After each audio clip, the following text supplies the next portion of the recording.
Sunday sit down.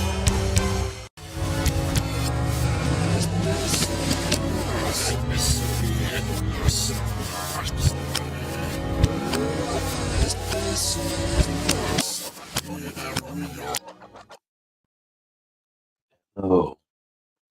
Hi, everybody. My name's Dr. Dave, and welcome to Sundave Sitdown, the live show where I talk shit.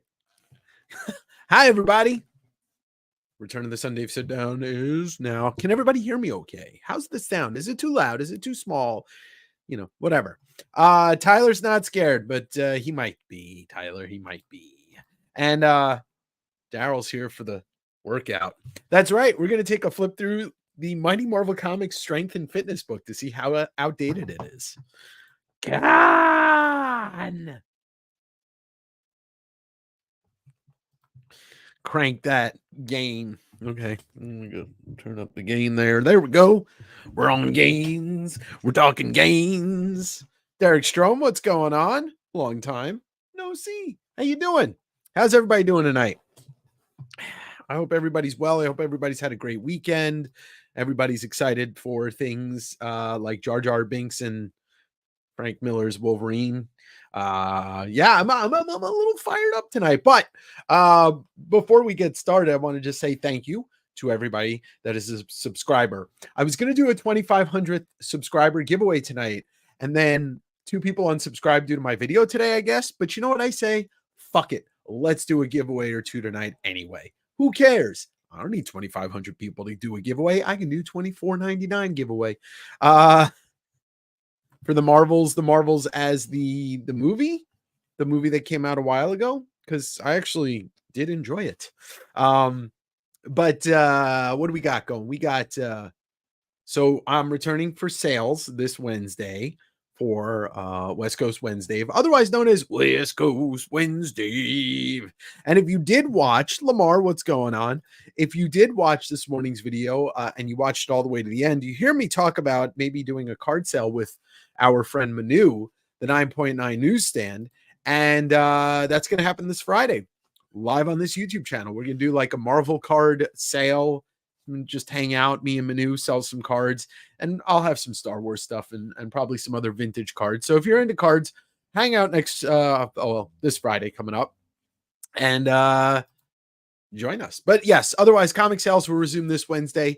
I want to thank everybody that participated in Winter Day VentureCon. That was a lot of fun, and next year is going to be big. I kind of want to spoil this, but I don't know if I should jinx myself. But there's a really big artist, an important artist in my life that I'm going to be doing an interview with on Tuesday. I'll give you a hint. It's not Todd McFarlane, but it's fucking close. Oh, it's fucking close. So that's going to happen this Tuesday, and then I'll just be able to, get that out on the channel on Sunday. And then, yeah, it's going to be a really busy week for me, but I'm looking forward to it. And yeah, so that's that. And, we're almost done with the year, but I Tyler, I'm not gonna say his name, but yeah. So I'm really excited for that. Hopefully, it actually happens, but I already got verbal confirmation. So, but yeah, so I'll be interviewing him on Tuesday. What's up, Johnny? And so that's really exciting. I do want to mention I am doing a 3,000 subscriber. Thank you, Tyler. I'm really excited for that. I am doing a 3,000 subscriber giveaway, but I think I put it away. Hold on one sec. I think it's over here. Oh yeah. Okay. All right. So 3,000 subscribers. I am really excited. I'm really excited. You can barely hear me. Hello? Hi. I think my volume is okay. It might be your volume, Marsh. It's anonymous. What's anonymous? I'm so very confused. Anyway, I'm doing this giveaway for 3,000 subscribers. Teenage Mutant Ninja Turtle 61. That is a 9.6 signed by Kevin Eastman and sketched. So when I hit 3,000 subscribers, I'll do that giveaway on the channel, and that's going to be for everybody. All right, sounds good. Okay. Uh yeah, it might be just you, Marsh. Good to hear it, David. You got your shirt and your pin, and you're the third Dave Marino in the Day Ventures. I'm a little quiet. How about now? How's now? How's it sound now? All right. Well, let's get let's talk about Godzilla. If you haven't seen we're going to talk about it all night. But if you haven't seen Godzilla -1 and you can go see it this week, go see it. It is a phenomenal film. Uh it is a post World War II, so I'm not going to give any spoilers away because it would be intricate if I went into the spoiler plot. But what you need to know is takes place in the end days, or the days of the end of World War II in Japan, 1945, 46, and thereabouts. It's more of a post-war movie and kind of like a PTSD movie from the Japanese point of view than anything that just happens to be a Godzilla movie. But yes, I agree. One of the best movies I've seen in a long time. And also it is, I would say about 65% of that movie is an homage to Jaws. And if you think about Jaws, like the plot, it takes place in the 70s and in the East Coast in New England, but there's the scene where Quint talks about being on the it's not the Dakota, but I forget the name of the ship, but the ship that delivered the bomb to Nagasaki and Hiroshima, and then it was torpedoed by a Japanese sub. So like these two movies plots kind of intertwine from, obviously the with the American point of view opposing the Japanese point of view, but they kind of intermingle with that way. But Godzilla, a lot of it is set on the open water, and it's such a beautifully shot movie. It was not even close, Tyler. Tyler, I'm going to send you a link at some point. You're going to have to defend yourself by your reasoning for downplaying the greatness of Jaws. So the Godzilla movies that we were used to as kids, that were the Japanese ones, I think it's Toho that made them. They were cheesy, but they were fun. Shin Godzilla, which was the last Godzilla movie that came out, the last Japanese Godzilla movie that came out, was good. But I think that this movie is just on another level because the Indianapolis. Thank you, Lamar. But yeah, this movie is just a beautiful movie. The score is amazing. The CGI for the most part is absolutely, perfect. The acting in it's great. Like you couldn't ask for a better movie. And then it just happens to be a Godzilla movie. That's the best thing. And, I heard a couple of people say, which is typical, which is kind of typical for Godzilla movies these days, is there's not enough Godzilla. But that's the thing. The whole thing that Godzilla and Jaws both do really well is the less is more. When you see things less, the more you are terrified of them because it's there. So this movie just blew my expectations out of the water. I'm going to try and see it either tomorrow or Tuesday morning, just to get another fix in. Gojira. And it's interesting because we have the Monsterverse, which is the thing with Godzilla and the Kong movies. Those are fun. Those are just fun, mindless popcorn movies. But I'm really enjoying Monarch, which is the kind of bridging the gap in between these Godzilla and Kong movies. And Kurt Russell's in it and his son's in it. And it's a fun show. It kind of reminds me of like maybe what the X-Files would be like if it was just about monsters. If you're over 40, Jaws is probably, but I mean, not even that, but Jaws, what young man Tyler doesn't realize is that Jaws is the reason why we have blockbuster movies. And that movie was shot like, there has not been too many movies, at least that I can think of, is where a movie literally was not going to work and it just barely worked. And then we get it. And it's Jaws. Like the shark didn't work. They weren't able to shoot many scenes with it. It kept breaking down. They were shooting on the open water, like all this crazy stuff, and it worked. And then we have Spielberg. Like, if that movie tanks, we don't get Indiana Jones. We don't get Spielberg's career because he would have tanked. He was ready to quit. That was literally like that movie. He was about to quit making movies after that. Yeah, Monarch is really good. I'm interested to see where it goes. Yeah, it's really enjoyable. Um, exactly. Yeah. Well, okay. So Tyler, and the thing about that is that Peter Benchley, who wrote the book, he regretted it. He talked about it later in his life, and he died when I was younger. But he talked about it, regretting what that movie did to sharks. But I mean, we're finally bounced back from that, and there's a lot more shark conservation in the world because of people actually understanding how not only beautiful they are as creatures, but how important they are for the ocean's ecosystem. The mind could create, yeah, exactly. And that's the thing, right? Like with Godzilla, there was so much that was going through my mind, and there were just like it did the same thing that, yeah, like Jaws, or even some of the classic horror movies like Halloween does, or The Shining, or The Exorcist. Um, I do too, Tyler. I've literally, when I was all right, I'll tell you a funny story, and then we'll go to some comic book stuff. Um, when I was in like second grade or first grade, the parent teacher conference thing, they had the kids, like they had us like write down answers on the sheet, like all this stuff. And it said, what do you want to be when you grow up? And my parents will remind me about this, but I still remember it. I think they saved it, but I wrote, I want to be a shark scientist. I spelled scientist wrong. I definitely spelled it scientist, but the sentiment was there. I'll take Jar Jar on you for 20. Sold. Means they're not gonna be sold. All right, so we'll talk about comics, some more comic stuff in a bit, but why don't we take a look through this? This came in that collection, and if any of you are gym rats, you can let me know that this is bad or good. But came in a collection with a bunch of Fireside graphic novels and stuff, and I kept this one for myself.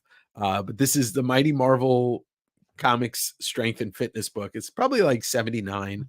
Jerome said he felt the same with the Killer Clowns. You love your clowns.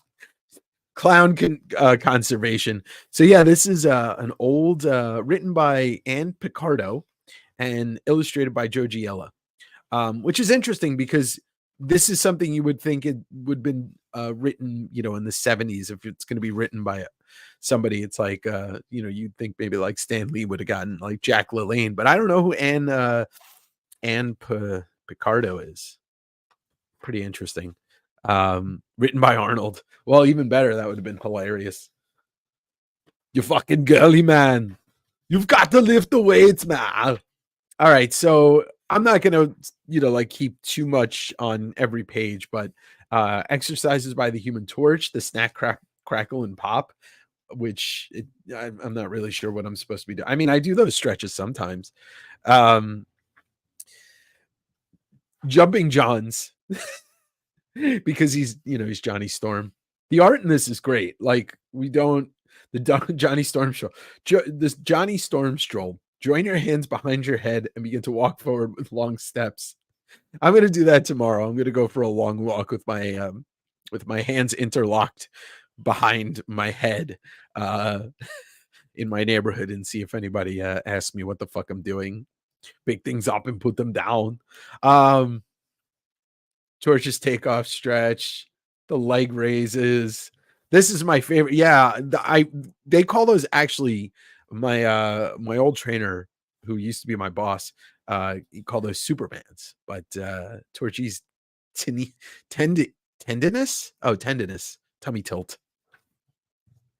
Here we go. Stretching exercises for Mr. Fantastic. That is not fair. I'm going to read this really quick. I think you guys will enjoy this. One of the best things about stretching exercises is that they make you feel so good. Oh, thanks. And what's more, for those of us with the tendency to get older every day or so, which is all of us, Stretching exercises can limber us, relax us, and keep us from feeling our age. I do agree with that. But it's cheap because he's Mr. Fantastic. That's his superpower. He stretches. Reed's righteous and responsible arm and leg lift. Actually, probably should like do all of this every day. I don't have a pole. I don't have a pole in my house to hang on. Reed's rotating toe touches. Silver Surfer. Posture and balance exercises from the Silver Surfer. This is amazing. They got him with the undies on, though. He doesn't have any genitals. He's a eunuch. Harold's honorific head turns. Solid Sterling's back perfectors. Ooh, that one's a fun one. Where are we going to? Oh, you have to chalk. So this is just in case you ever drive drunk and you have to figure it out. All right, I guess people don't like this. Almost 7 people out of the room after I started looking at this. All righty. Sorry. Surfer Solar System stances. This is such a fun book. Here we go. This is what everybody. I started my rotator cuff just looking at that. Wait, this one?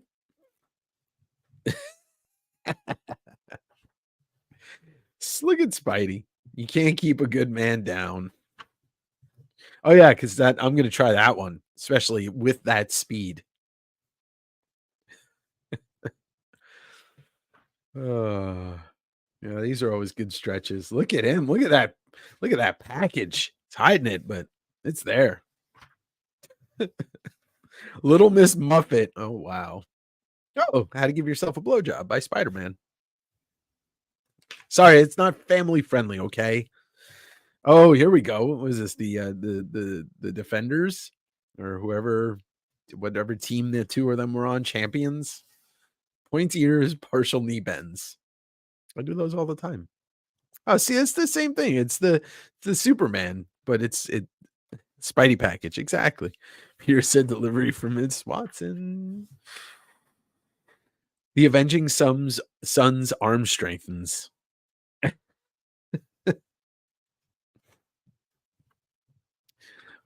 Ryan. Oh, Ryan, sorry I didn't reply to your email, but yes, I'm so happy for that you won that. I totally forgot. Ghost Rider's Bizarre Bicycles. Gotta love that. Even though he rides a motorbike, so I don't think he pedals that. That'd be interesting if somebody wrote a story where they switched Ghost Rider's motorcycle with a bicycle and he had to ride that around because he is the spirit of vengeance while he is cycling. But imagine if you got ripped by only using that would be sick. It would. I mean, I need some more. That I just have a couple of shitty dumbbells, but maybe I should. So rotating arm ones in Marines, we call them sun gods. That's hilarious. Oh no, you rule. I swear every time I see Namor, it reminds me of Freddie Mercury. And I know ho, we are the he's got yeah, except for the flat top, but I can kind of see that. How to make kids at the beach green with envy. Look how stocky he is. Hulk's laudable leg levitations. Hulk's famous phalange fingerings. Wow. I don't know about that one. Oh, look at that. The Hulk, even though he's the Hulk, he still needs Namor to spot him and hold him down for sit-ups. This is great.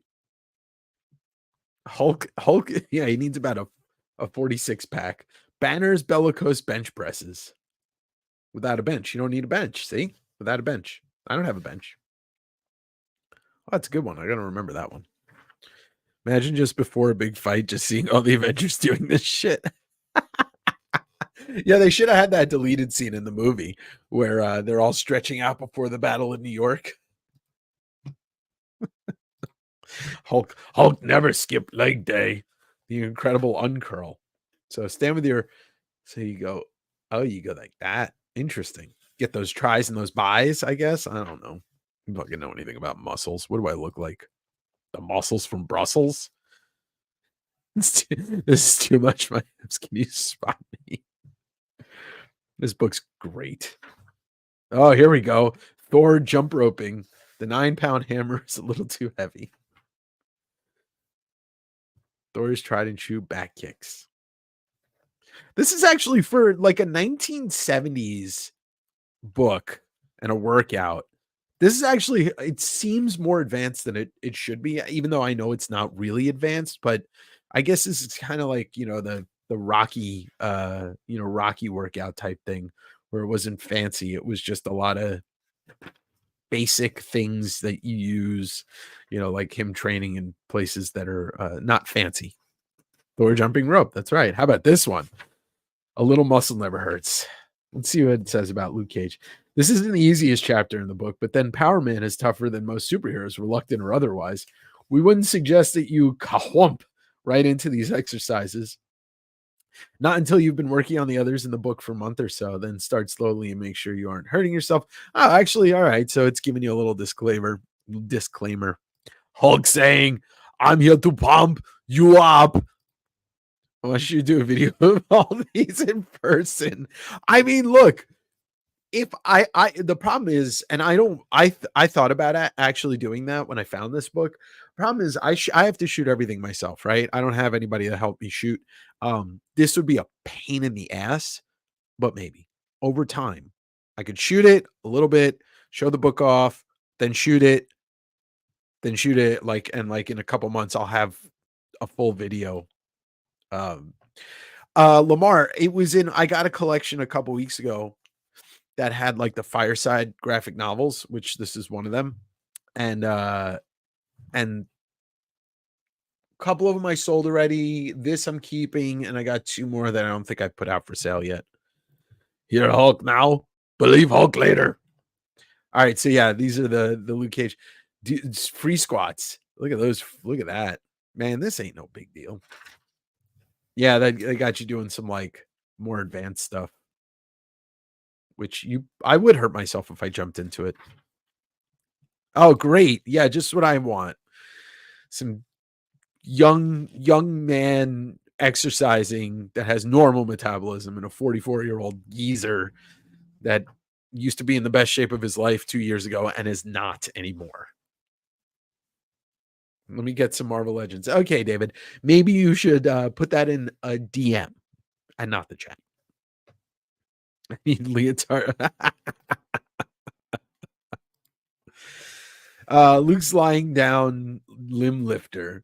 You talking to me? Shrug. I love doing shrugs. That was like one of the things that John Greeley taught me back in the day was shrugs. I'm not a dad. I've got, what that word is, strength. Oh, I'm just old and tired. Well, yeah, because I walk everywhere. Oh, here we go. Calorie counter. This is outdated. This shit's outdated. Yeah, Ryan, technically, I don't think anybody will disagree that has any of the Fireside graphic novels.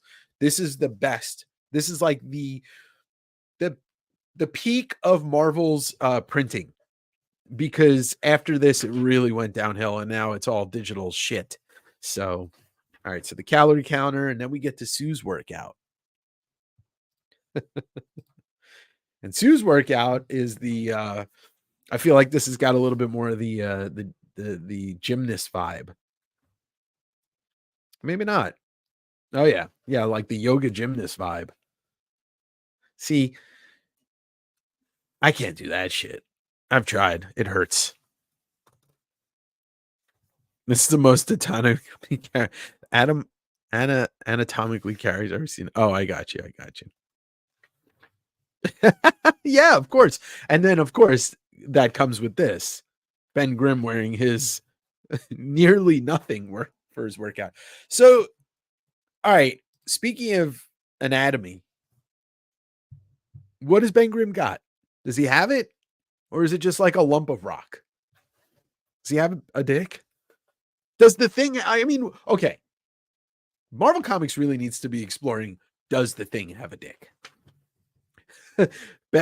Bashful, brutish, bottom basher. Correct. I got you. I knew what you were saying, Tyler.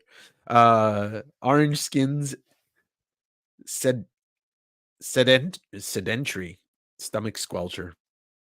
I should try that one. Well, he's rock hard. In the reboot, he's got nothing. No. Yeah, wait, there you go. Does Thing call it his man thing? And does that mean he's got moss? It's very confusing. All right.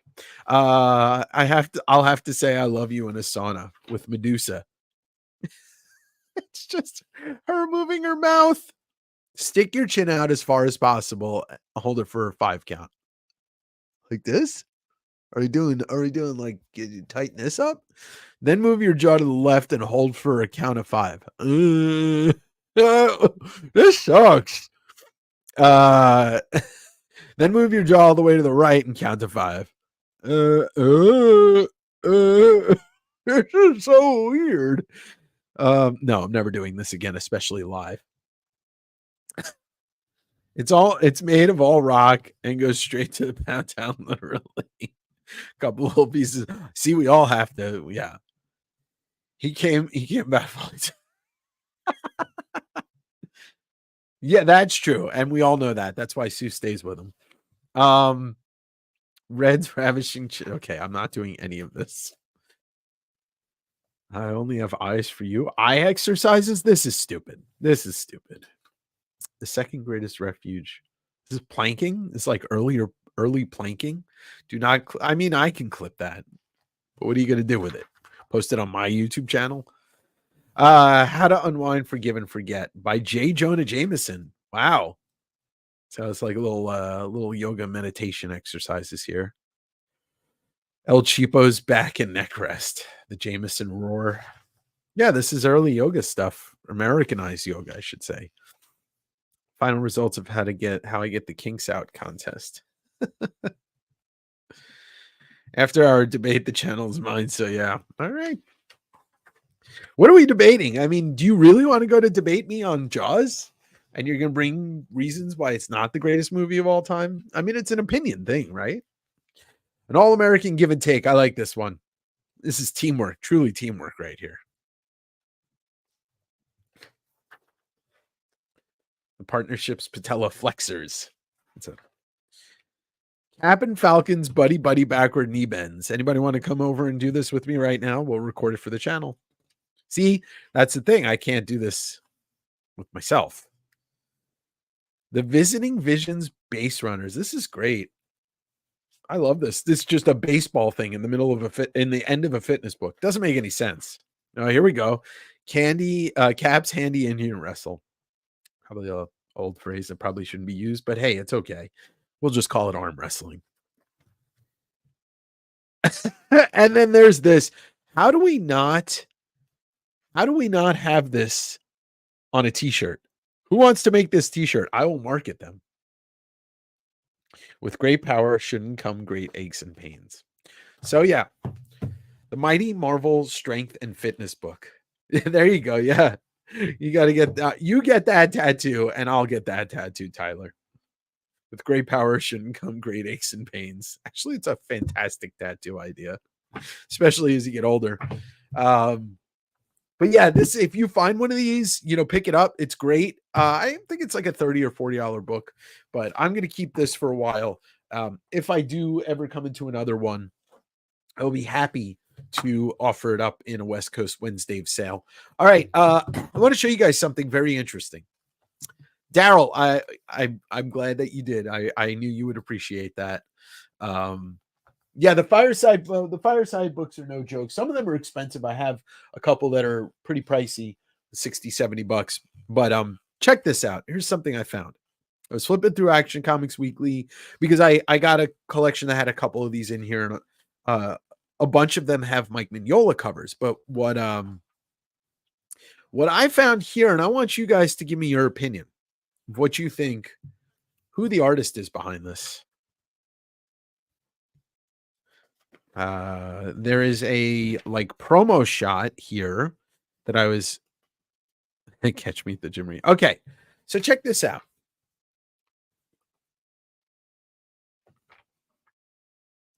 Whose art is that? Now, you can Google these three characters, Batman, Green Arrow, and The Question, and you'll find a similar image to this, but it doesn't have the smoke. Who do you think added that smoke? Because I have my ideas. And it's, if you've read, I mean, look, that's Todd. That has to be Todd. Like, that smoke does not get drawn by anybody else like that. Look at the Mysterio issue of ASM, and that's exactly how he draws the smoke. The same lines, the same curls, it's the same ink. It has to be like, I don't know if this image here was drawn by Todd, but I know that this had to have been. So if anybody can ever figure out where that image, like, I don't know. I thought that was pretty interesting. That has to be Todd. In Action Comics Weekly 608. 608. All right. I'm gonna let's the cape is, I don't know here. Let me see if I could find that image. Batman, Green Arrow, The Question. I'm gonna pull it up on screen if I could find the original image. Okay. That's a bad scan of it. Okay, here we go. Give me 1 sec, y'all. I'm just gonna put this up on the screen so we can all look at it, and then we can look at. Give me 1 sec here. Present, share screen, and where is it? Yeah, exactly. Yeah. His early days with. So this is the original image, which is not Todd. But the embellishment, the inked image that I just showed you, which is basically, it's they scanned it and then repurposed it for that thing. Let me just show it off. Give me 1 sec, y'all. Can't even see. Okay, there we go. Let's just move this. Give me one. All right. Yeah, the Wolverine one where he's smoking, the Wolverine gallery. So smoke's different. And I think Todd inked this. I think they photocopied that, they put it there, and they gave it to Todd, and he embellished it. Because the pose isn't the same. The image actually isn't even the same. It's a different image, but it's the same. I don't know what I'm seeing here. Anyway, I thought that was pretty interesting. And if I ever do, you found Klaus Janson. Yeah, now that I'm looking at it, like, this is actually a different, it's slightly different, the image. I mean, Green Arrow's facing completely forward. The Question's facing completely forward. I think Todd redrew it. That's my guess, is that Todd redrew it. But if I ever do get a chance to interview him, I'm going to ask him. Andrew, what's going on, Andrew? Andrew, I don't know if you just saw it, but so this is probably, I mean, this is definitely when he was still in DC, because this is 1988. So he was still at DC. He'd be doing Infinity Inc. at this point. So, and he had whatever it is, a 25 issue or 32 issue run on Infinity Inc. But anyway, I think Todd redrew this. And it's funny because Daryl mentioned Klaus Janson, and Janson, I think they try to deny it, but McFarlane claims that he inked some of there was like a page in year one, or maybe it was Dark Knight Returns, that supposedly Todd inked, and Janson says it's not true, but Todd says it's true. Who knows? All right. Anyway, I thought that was pretty cool. Let's open up this vintage pack of Topps Wrestling featuring WrestleMania 3 from 1987. Let's see what we get in here. Oh, there's the gum. And no, I'm not eating it. All right, let's see. Let's see who we get here. Showing off. Looks like Bret Hart. I mean, why do people lie? Because people make stuff up. It's meant to be the bricks when Superman appears Dark Knight, but they're all painted over in. Oh, that's what it is. Okay. Yeah, like Jansen said, it's not true. Todd said it's true. Who knows? I mean, I think it's a fun little urban legend. We could put it at that. Brother, I am not eating the gum. No, it doesn't even, it smells like wax paper. Hey, Kimchi and Kamala. Kamala was nuts. Taking a bow. Who was that? Ricky Steamboat? Yeah, Ricky Steamboat. Reed is riled. Who is that? Butch Reed. I don't remember Butch Reed. And Tito Santana. Gotta love Tito Santana. Yeah, I just thought that would be fun to open. Anywho, I want to show you some other stuff and taking a cue from Tyler. I have something that's not comic books to show too. I'm not eating gum. All right, let's look at my newest pickup of original art. How about that? We'll leave it in here. Nope, you can't really see it. So I got another. This makes my third Invincible page, fourth Invincible page, third. I can't remember. I got another Invincible page. This is from Invincible 61, pencils only, from Ryan Otley, and you get some fun action stuff here. I think this is part of the Invincible Wars. And last panel is pretty dope. I mean, the whole thing's cool, but I really like looking at Otley's pencils. They're his ink stuff. I have one of his ink pages that he inked, and it's just fun. It's a fun page. So take a look at that. If you've never read Invincible, you really should. I ate a piece of gum from 90s Turtles and it tasted like shit. Well, there you have it. Yeah, I didn't like what they did with season 2. That was kind of like pulling the wool over our eyes. Like, oh, here's season 2, and then 4 episodes in, boom. Oh, you got to wait till next year. Remember when Earthquake sat on Hogan and put him in the hospital? Yeah, well, because we were kids, and we thought that it, like even they sold it well. Sometimes they didn't, but Hogan sold really well in the 80s. Like you believed him when he was getting pumped up. You were getting pumped up, and when he was getting his ass kicked, you were like, no. Yeah, so I thought this was pretty fun pickup. I did not pay. I feel like I paid less for this page than all my other pages, and like Invincible's as popular as it can get. Here, let's do what do we got? 23 people in here. Let's do a giveaway for what was supposed to be my 2,500th. Well, he definitely was. Was supposed to be my 2,500th subscriber celebration. Turned into a $24.99, well, $24.98, $24.99. So I'm going to show this off, but hashtag 2499, 2499. So this is a facsimile of the coloring activity book of Marvel Superheroes Secret Wars. So it's got not just coloring book stuff, but it's got stickers in here. It's really cool. This thing's unused. It's got, look at these stickers. So it's got replica stuff from the original magazines that they used to have. I think they were UK magazines.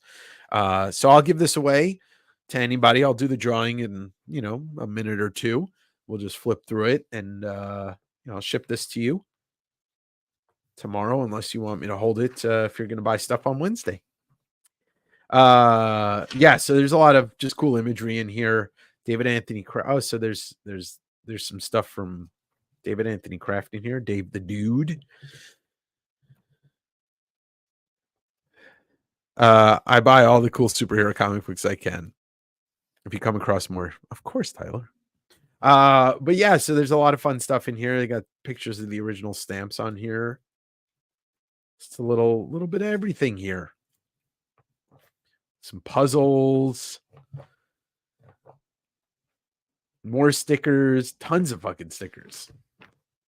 Look at all these stickers. Oh, you guess you stick the stickers on some of these spots in the book. Place the stamp of the goblin here. Yeah. So hashtag 24.99. I'm giving this away for free.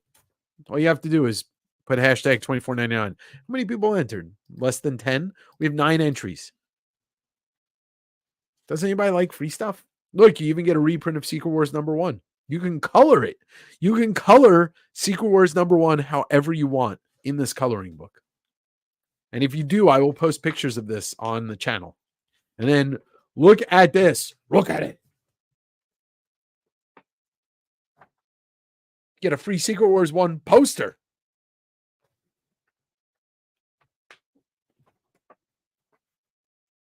Which is funny because I sold an original one of those to Angel.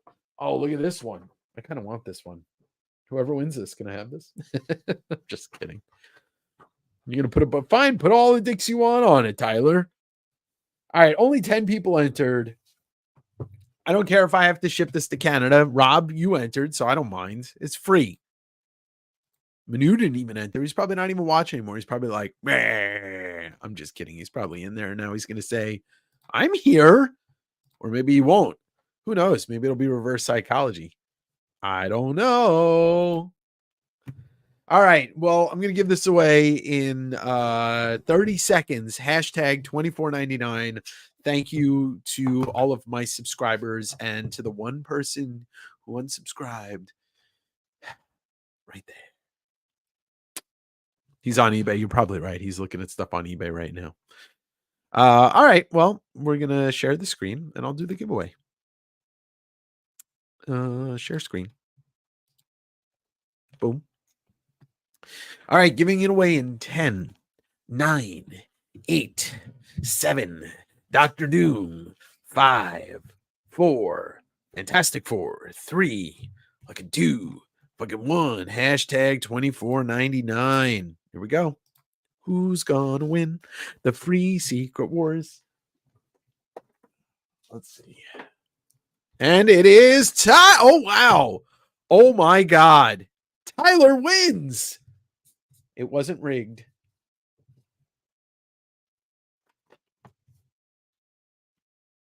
All right. Tyler won it. Well, Tyler, you won it. Oh, wait. I should probably stop sharing the screen so you can see me. Yeah, Tyler, congratulations. You won it. I'm gonna probably do one more giveaway towards the end of the night. May not be what everybody wants, but maybe it is. Congratulations, Tyler. Once again, you are a winner. So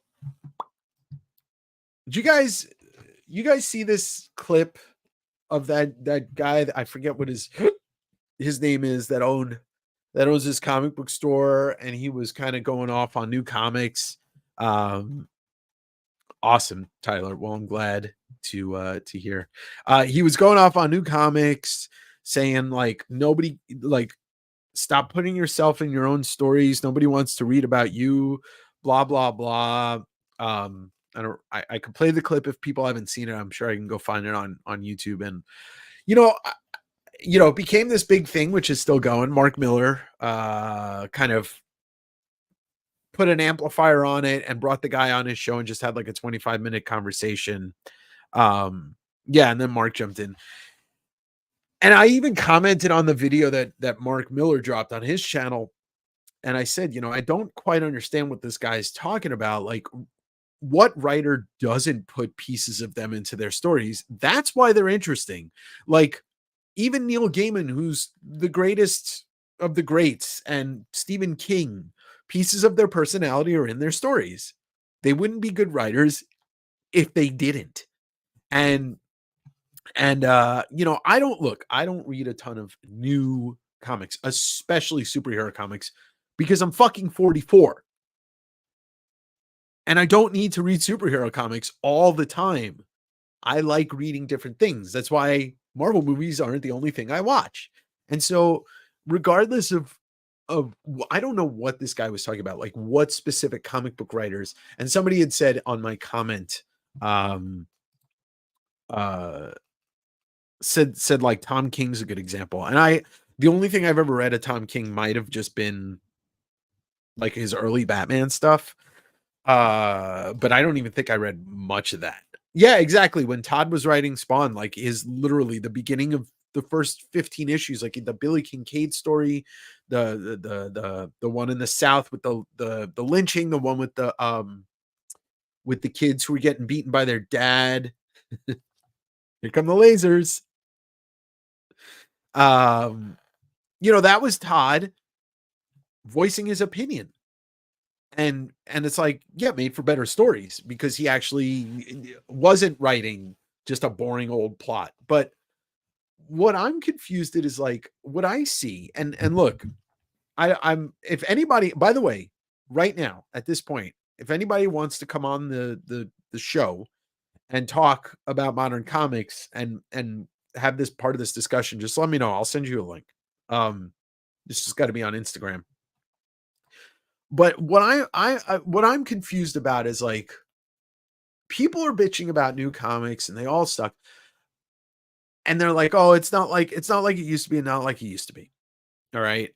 The last good like era of Marvel to me was that early 2000s into like the mid 2010 where like Quesada was the editor in chief. They were doing interesting stuff. Like I just read the Black Widow story, the first Yelena Belova, that 3-issue miniseries, and then the one after it. And the first Yelena Belova 3 miniseries was okay. The second one, I forget who the artist was. It was somebody interesting. It was a painter. Actually, I think I have it right here. Okay, yeah. It was okay, so it's the second miniseries. It's this one. Okay, and the artist was Scott Hampton. Man, that was a great story. That was a fantastic story. And the whole like story about Yelena Belova and what they do to her in that second story was a trip. And I was just kept thinking to myself, I'm like, the last good Spider-Man story that I read was Life Story, the Chip Zdarsky one with Bagley doing the pencils.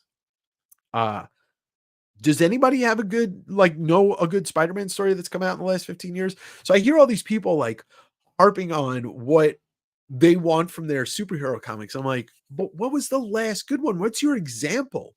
Or are you just saying that because it is very easy to say, oh, it's not like the good old days? Well, no shit. It's a different time.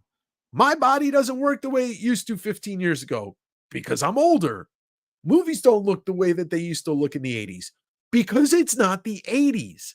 So what I hear is a lot of people bitching about the new stuff that they don't like, and they got to change it and they got to get better. But what are your examples? And then, that's why I stopped reading Marvel and DC for the most part too. Exactly. The good old days weren't that good. Okay. All right, yeah, Lamar, let me pull it up real quick. Let me just jump on YouTube and grab what's his name? It's like John comic store owner. I'm just gonna type in comic store owner and yeah, there we go. What's his name?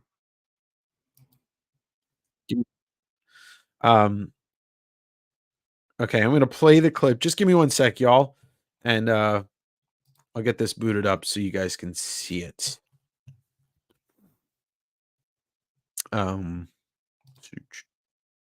Okay, all right. Something's just playing. I didn't press play. YouTube's been giving me a lot of ads lately, and I'm very upset about it. Okay, share screen. Here we go. Let's watch this thing together. We have to watch my brother. Let me. Yeah, I don't want to watch an Aquaman trailer. I'm gonna mute it just so I don't get tagged with some type of weird thing. All right, here we go. Most of these new writers don't have the love of comics like these older writers had. And all they care about is, how can I put myself in the book? No, we don't care what you would do if you were Iron Man. We don't care who you are. You're writing Tony Stark. You're not writing yourself in a book. If that's the case, write your own comic with you in it. No one will read it because nobody cares. People grew up growing up loving Peter Parker, loving Miles Morales, loving all these Captain America. We don't need you to put your input in it. Just write Steve Rogers. Don't write Steve Rogers. What would Steve Rogers be if I was Steve Rogers? That's not how it works. But that's again how most of these new people write nowadays. That's why most of the stuff is shit. Because we don't care what you would do, because we don't care about your life whatsoever.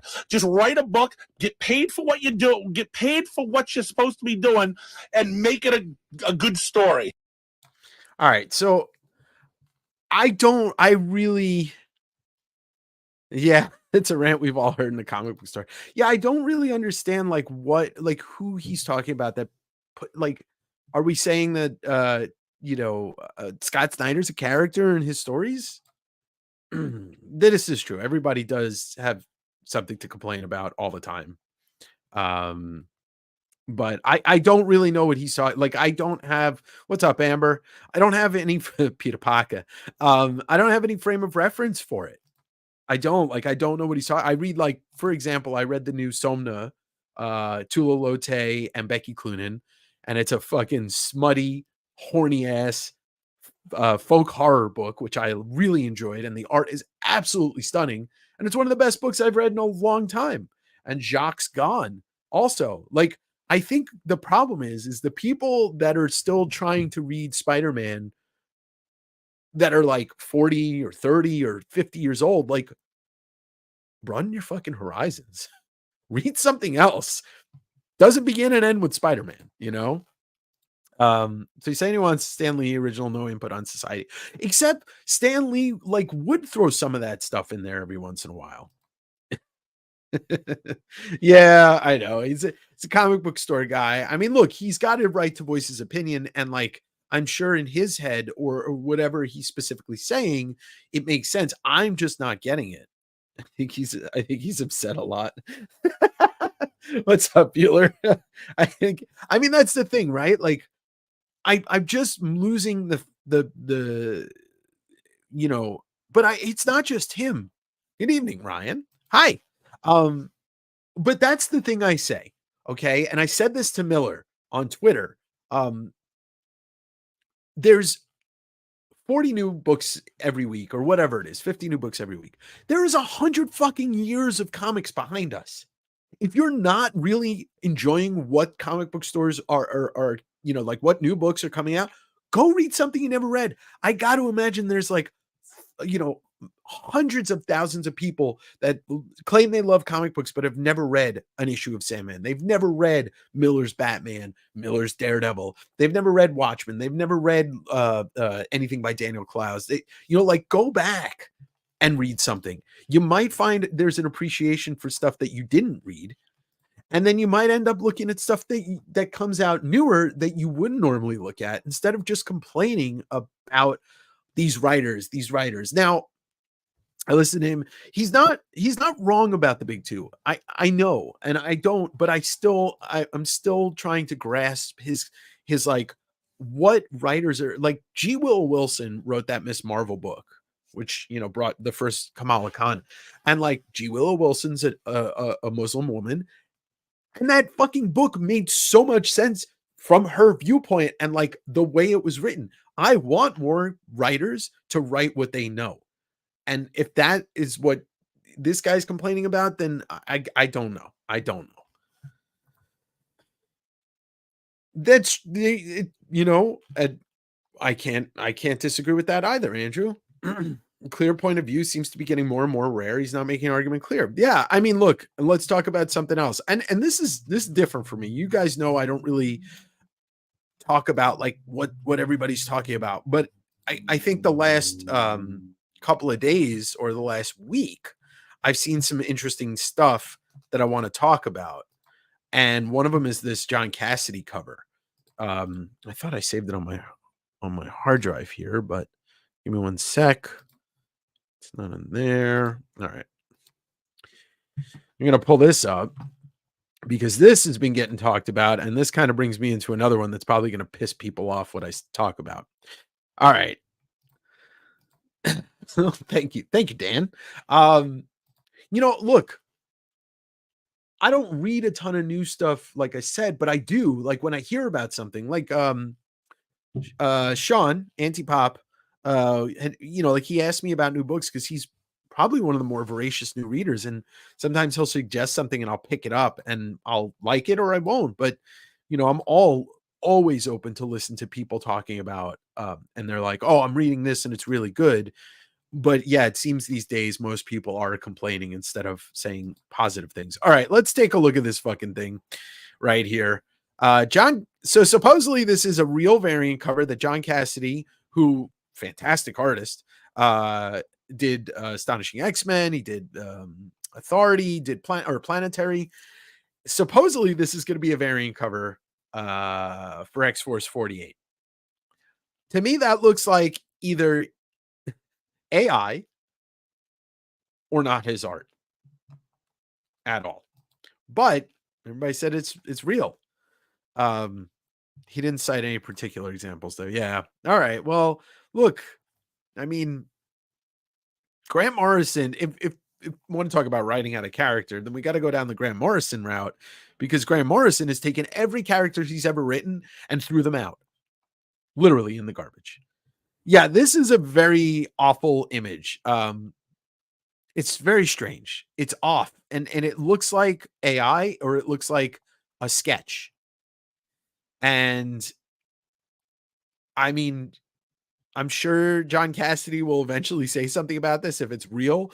The other thing is like, what if this, hold on, let me shut this camera off so we can switch this around here. Nope. Wrong. Bad, Dave, bad.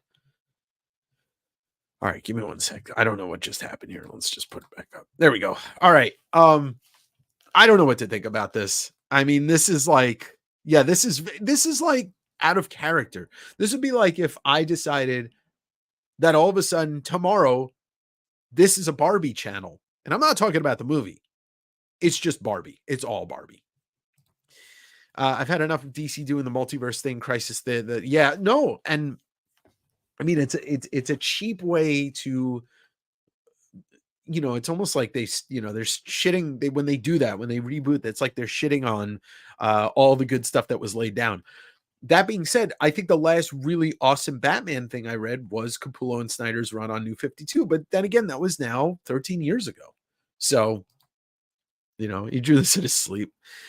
Yeah, Wolverine, like his claws are short, his arms are short. It's very strange.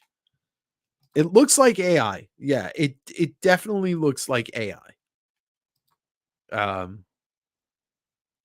Multiverse is a cop out to go. Yeah, I mean, but it's also a way to like, oh, we're bringing out a whole slew of new writers. That is supposed to be Beast. Yeah, apparently. Baby Wolverine. It's just a very strange looking thing. But if you're familiar with Cassidy's art, like this is not his art, even if it is. This is not his art. Like, did he have a stroke? Like, I feel bad, but this is also what I was thinking is, what if this is John Cassidy basically saying, fuck you to Marvel, and saying, like, you guys will literally put out anything on a cover these days. Now, I know that this is going to get people. The ChatGPT variant. All right, y'all. Let's take a look at it. Let's really dissect it. Now, I love art, all sorts of art. I like underground. I like outlaw art. I like weird shit.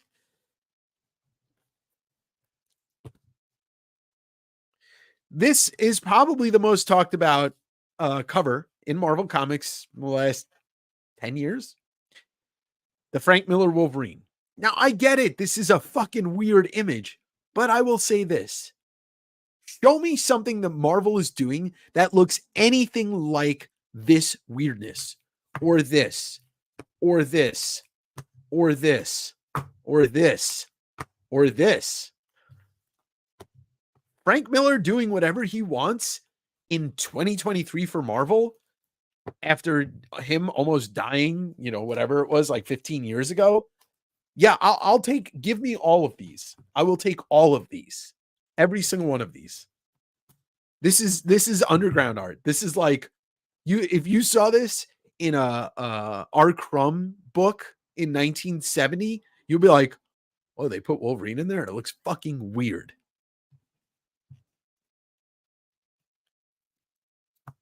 I will take it. Yeah, I love the look. There's a reason why I have these. I want every single one of these. I'm getting new Frank Miller art in Marvel in 2023.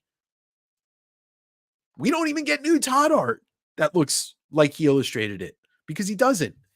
He has somebody else do pencil layouts and then he just thinks over it. So you might want to call it trash, but I'll tell you this. When Frank Miller's dead and we're looking back and we're like, damn, we needed more Frank Miller art. Well, I'll take it. So when was the last time Wolverine got drawn so weird? Well, except I guess John Cassidy did it too. So maybe this is the age of weird Wolverine. I don't know. I'm into it. And this Hulk one. We never got Frank Miller doing a Hulk like this. I will take it all. Yeah, I want to get his Surfer one. The Surfer one is really cool too, but I think it's anyway. That's but I'd love to hear what you guys are reading if you're reading anything. The last really good stuff I read. I didn't read the new Creepshow issue that came out, the Wayshack one. I have it. The Becky Cloonan Garth Ennis Creepshow story is one of the fucking craziest things I've ever seen in a comic. The Silvestri Batman Joker Deadly Duo was great. It was one of my favorite series in a long time. Marvel does this. Yeah, they do put weird, but that's not Marvel. That's Upper Deck, and Upper Deck is just sometimes the art that they pick and then they get licensed is just shit. So Cassidy's cover of Wolverine is almost as bad as the 96 Masterpiece Gallery that's supposedly Wolverine but looks like beasts. Armando, let me see if I can pull that up. 96 Masterpiece Gallery Wolverine. Oh, I know. I see the card you're talking about. All right, let's pull this up because he's right. That's supposed to be Wolverine, but it looks just like Beast. Give me one sec here. Present, share screen. And nope, Chrome tab. Here we go. Yeah, that looks like Beast. I don't know how, like, it feels like that's an error, but the shoulder pad would show you that it's not Beast. But yes, that is a very strange thing. That would be a great Beast card. I wonder what the story is behind that, because I bet you there is a story behind that. All right, where are we? Haven't seen the Hulk one. Yeah, it's really cool, that one.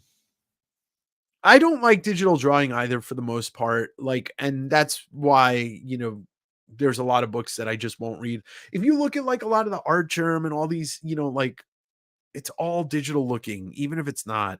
That's why I kind of starting to dig Peach more and more because it's not digital. She's watercolor. What if it wasn't Frank Miller? Yeah, I mean, it wouldn't look like that. There we go. Well, you should read Sin City, Amber. You might. That is not trash, but the video guy's point was trash. I don't know. I mean, I just don't see that being the problem with the big two these days. The big two is that, well, hold on. We'll get into it. I turned off fan in my bathroom because the sound is really good now. Thanks, Jesse. Every time I look at art and stories, it just doesn't speak to me. That's fine. Indianapolis. Jesse, I think you're on a delay. Beast fucked. You can't love a guy for breaking boundaries in hindsight, then hate on it when it's happening in real time. There's that too. That's a great one too. Oh, cool. I just got a notification that my Peach Momoko original art is coming. Okay, so here we go. This is the problem I have with a lot of this complaining. And look, I'm a Jew from New York. Literally was born to be a professional complainer. Okay. We all fell in love with the MCU, the movies. We all got really excited. Yay, Marvel movies, comic book movies. Then there was the pushback in the main, like Marty Scorsese, this isn't film and blah, blah, blah, and blah, blah, blah. And then people started complaining. They first ruined Star Wars because Disney listened to the people, the fucking people that complained that there was an Asian woman in Star Wars, and so they fucked Star Wars. And then people are starting to complain about Marvel movies, and they're complaining about the comics. The reason why the comics go towards the movies is because everybody went towards the movies. So now they're making comics so they can tie them into the movies. You can't have your cake and eat it too. And Marvel, fuck you, because you're making shit comics. I don't know. It's just a lot of complaining. And I just choose to really enjoy the things that I'm enjoying and not talk about the things that I'm not enjoying. I got the Blade Nightmare cover. It should be here in 4 days. I tried to read Sin City. Plot was just ridiculous. Well, I mean, it's a comic book. It's supposed to be ridiculous. I have a strange question. Was there ever Jaws? Lamar, there was not. There was a Marvel special. I think there was an adaptation of Jaws 2. I have the magazine of it. Yeah, Ronan's the most polarizing of Miller's work because it's really confusing, but it's really cool looking. Marvel's problem is biting off more than they could chew. Star Wars problem is lack of creativity and shit writing. Well, no, Star Wars problem was they went Ryan fuck Ryan fuck Ryan. I can't remember his last name. He was taking a new direction and trying something different. And then everybody's like, oh my God, I can't. You ruined my Star Wars. Oh. And then the internet complained and Disney listened. So they brought J.J. Abrams in and they had a meal. They had a recipe and they didn't make those two things together. And then J.J. Abrams is like, all right, we got the Emperor. Anyway, let's show off some other stuff, but let's keep the conversation going. I'm going to show off this portfolio. There's some original art. There's some interesting stuff in here. And Marvel's problem was that everybody, okay, we'll get to it, but I don't think I've ever showed this off on the channel. I did get to meet Matt Groening once in 2006, and he did this sketch for me of Homer. And see, there's his initials, Matt Groening. Rebel Moon, I haven't watched it yet. I haven't watched it, so I have no opinion. So many great stories in the movies, but they don't. You got decades of incredible. I mean, they did. It was the Infinity Saga. They changed a lot of stuff. And then everybody expected them to do another Infinity Saga, but you can't do that without building it up and bringing more characters into the universe. That's what I don't understand. People are like, oh, it's not the same as it used to be. They did 25 movies like that. Now it's something different. But the problem is these companies don't plan out what they're going to do. And when they couldn't do anything about what's his name beating his girlfriend. Like there's nothing you can do about that.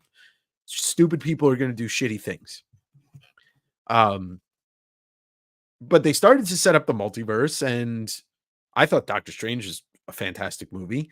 They try to do some self-contained movies, and you can't please everybody. I mean, the cinematic universe, they started pumping this shit out left and right, and quality suffered. Well, they make too much, and that's what happens. But I don't know, something about 14-year-old Dave just being happy seeing these characters on screen after living for 25 years or 30 years without any of them. Oh, so it's not out yet. I don't know. Zack Snyder, I'm not going to talk about the polarizingness of Zack Snyder because I do that and then people get upset. This is a piece of art from my friend Scott. This is the Demon Days. So the Gorillaz did a Demon Days tour. They did 5 nights at the Apollo in New York City when the album came out, and I got to go to one of the shows. And Secret Invasion was garbage. That was a very boring show. I don't know why they made it because it was not. They dropped the ball on it. I'll just put that in. There's Luke McCrary drew me as the Jewish Aquaman. I like Thor: Love and Thunder. I think it should have been longer. That's my only complaint. Taika Waititi. This is a piece of art for my friend Chris Farron. Sharks Smoky Cigarettes.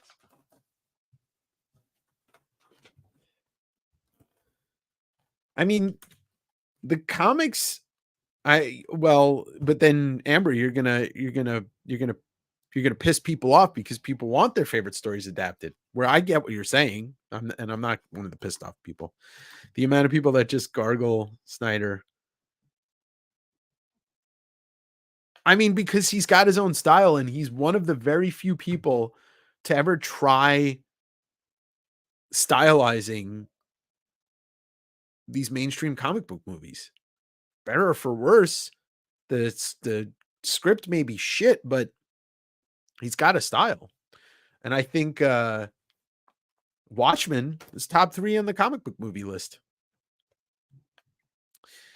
Batman Zdarsky is really good. Void Rivals, World Tree, Vanish. So that's Zdarsky, and then it's Tinian, and it's Cates. I love Cates. I hope he can get back to writing comics soon. I think his obviously God Country is one of my favorites more recently, and then his Venom run's great. The Thanos run was really good too. Thor run was okay. Wasn't his best, but can't always have home runs. And then I love Zdarsky. His quality effects are beautiful. Well, the slow motion is the thing I dislike about Zack Snyder. The excessive use of slow motion. Top 5 comic movies: Sin City, Watchmen, The Crow.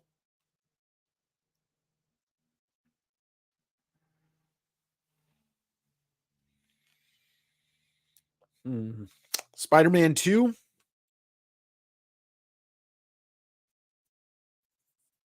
And the Nolan trilogy, counting it as one, and there's nothing you can do about it. No, Colin, it's not the MCU. That's a stupid thing. That's a. I'm not. No, it's a moronic statement. All right, we got my Jaws 3D and Jaws 2 programs right there. Right here, Tyler. The 2 worst sequel. Well, no, the worst sequel ever made, but then a worthy sequel. Yeah. Thanks, Lamar. Thank you, Lamar. I mean, but that's the problem is if you try and follow, and that's the thing, if you try and follow some of these comic the comic books, you run into the problems that they run into with Infinity Gauntlet. The poster for Infinity Gauntlet, right? Thanos death. I wish they would have had death but they couldn't. You couldn't get Surfer in there because it was a rights issue. You couldn't get certain characters in there. I mean, look, I'm all for trying things. There are so many comics out there and so many stories to pull from, there's an endless well. Jaws 3D was garbage. That's what Spielberg was aiming for. Yeah, that movie is so bad. So bad. I'm sorry for the glare here. Here's a Steve McNiven prelim pencil of Old Man Logan. And then this is an original Eastman and Laird piece from 85. They use this for a t-shirt. I really need to meet Kevin Eastman and ask him about this piece. It's a cool Art Spiegelman unused German book cover signed by Art Spiegelman. And I think that's Rocom doing an alien, a xenomorph. And then, you guys like wrestling. You're going to enjoy seeing this. Me and, oh no, that's not wrestling. That's Jenna Jameson and me. I don't know, like 3 days before my 21st birthday. And then there's me and Jeff Hardy with a tag team belt. Friday the 13th 3D. Which number was that? I can't even remember. Was that 5 or 6? It was 3D. Let me back this up. Give me one sec. Okay. Yeah, that shredder is that was like one of my first original art purchases this year. This year? Or was it last year? No, it was this year. Old Man Logan. Yeah, Logan. That's probably the best X related movie. I would have said it was X2, but Logan was Logan is fantastic. Logan was such a good movie. 3 was in 3D. Okay. Yeah, I honestly, the only horror movie that I ever saw in 3D, what was it? Nightmare on Elm Street 4 or 5? Uh I remember seeing that in 3D in the theaters. Maybe that was also Nightmare on Elm Street 3. It's a lot of, bad wiring in here. 3D comes up every 20 odd years. It goes away again. Coming at you in 3D. I vaguely remember that. Well, the way that they do 3D now, Avatar, the first and the second one, were probably two of the greatest movie going experiences I've ever had, because I saw them both in IMAX 3D and just absolutely immersive. Like, you feel like it's not you're watching the movie in 3D. It's like you're looking out the window and this is all happening. Gravity was also up there. It was probably the next best movie going experience when it comes to that. Yeah, that's right. The Hardys. I met Jeff and Matt. I used to go to a lot of wrestling events, and I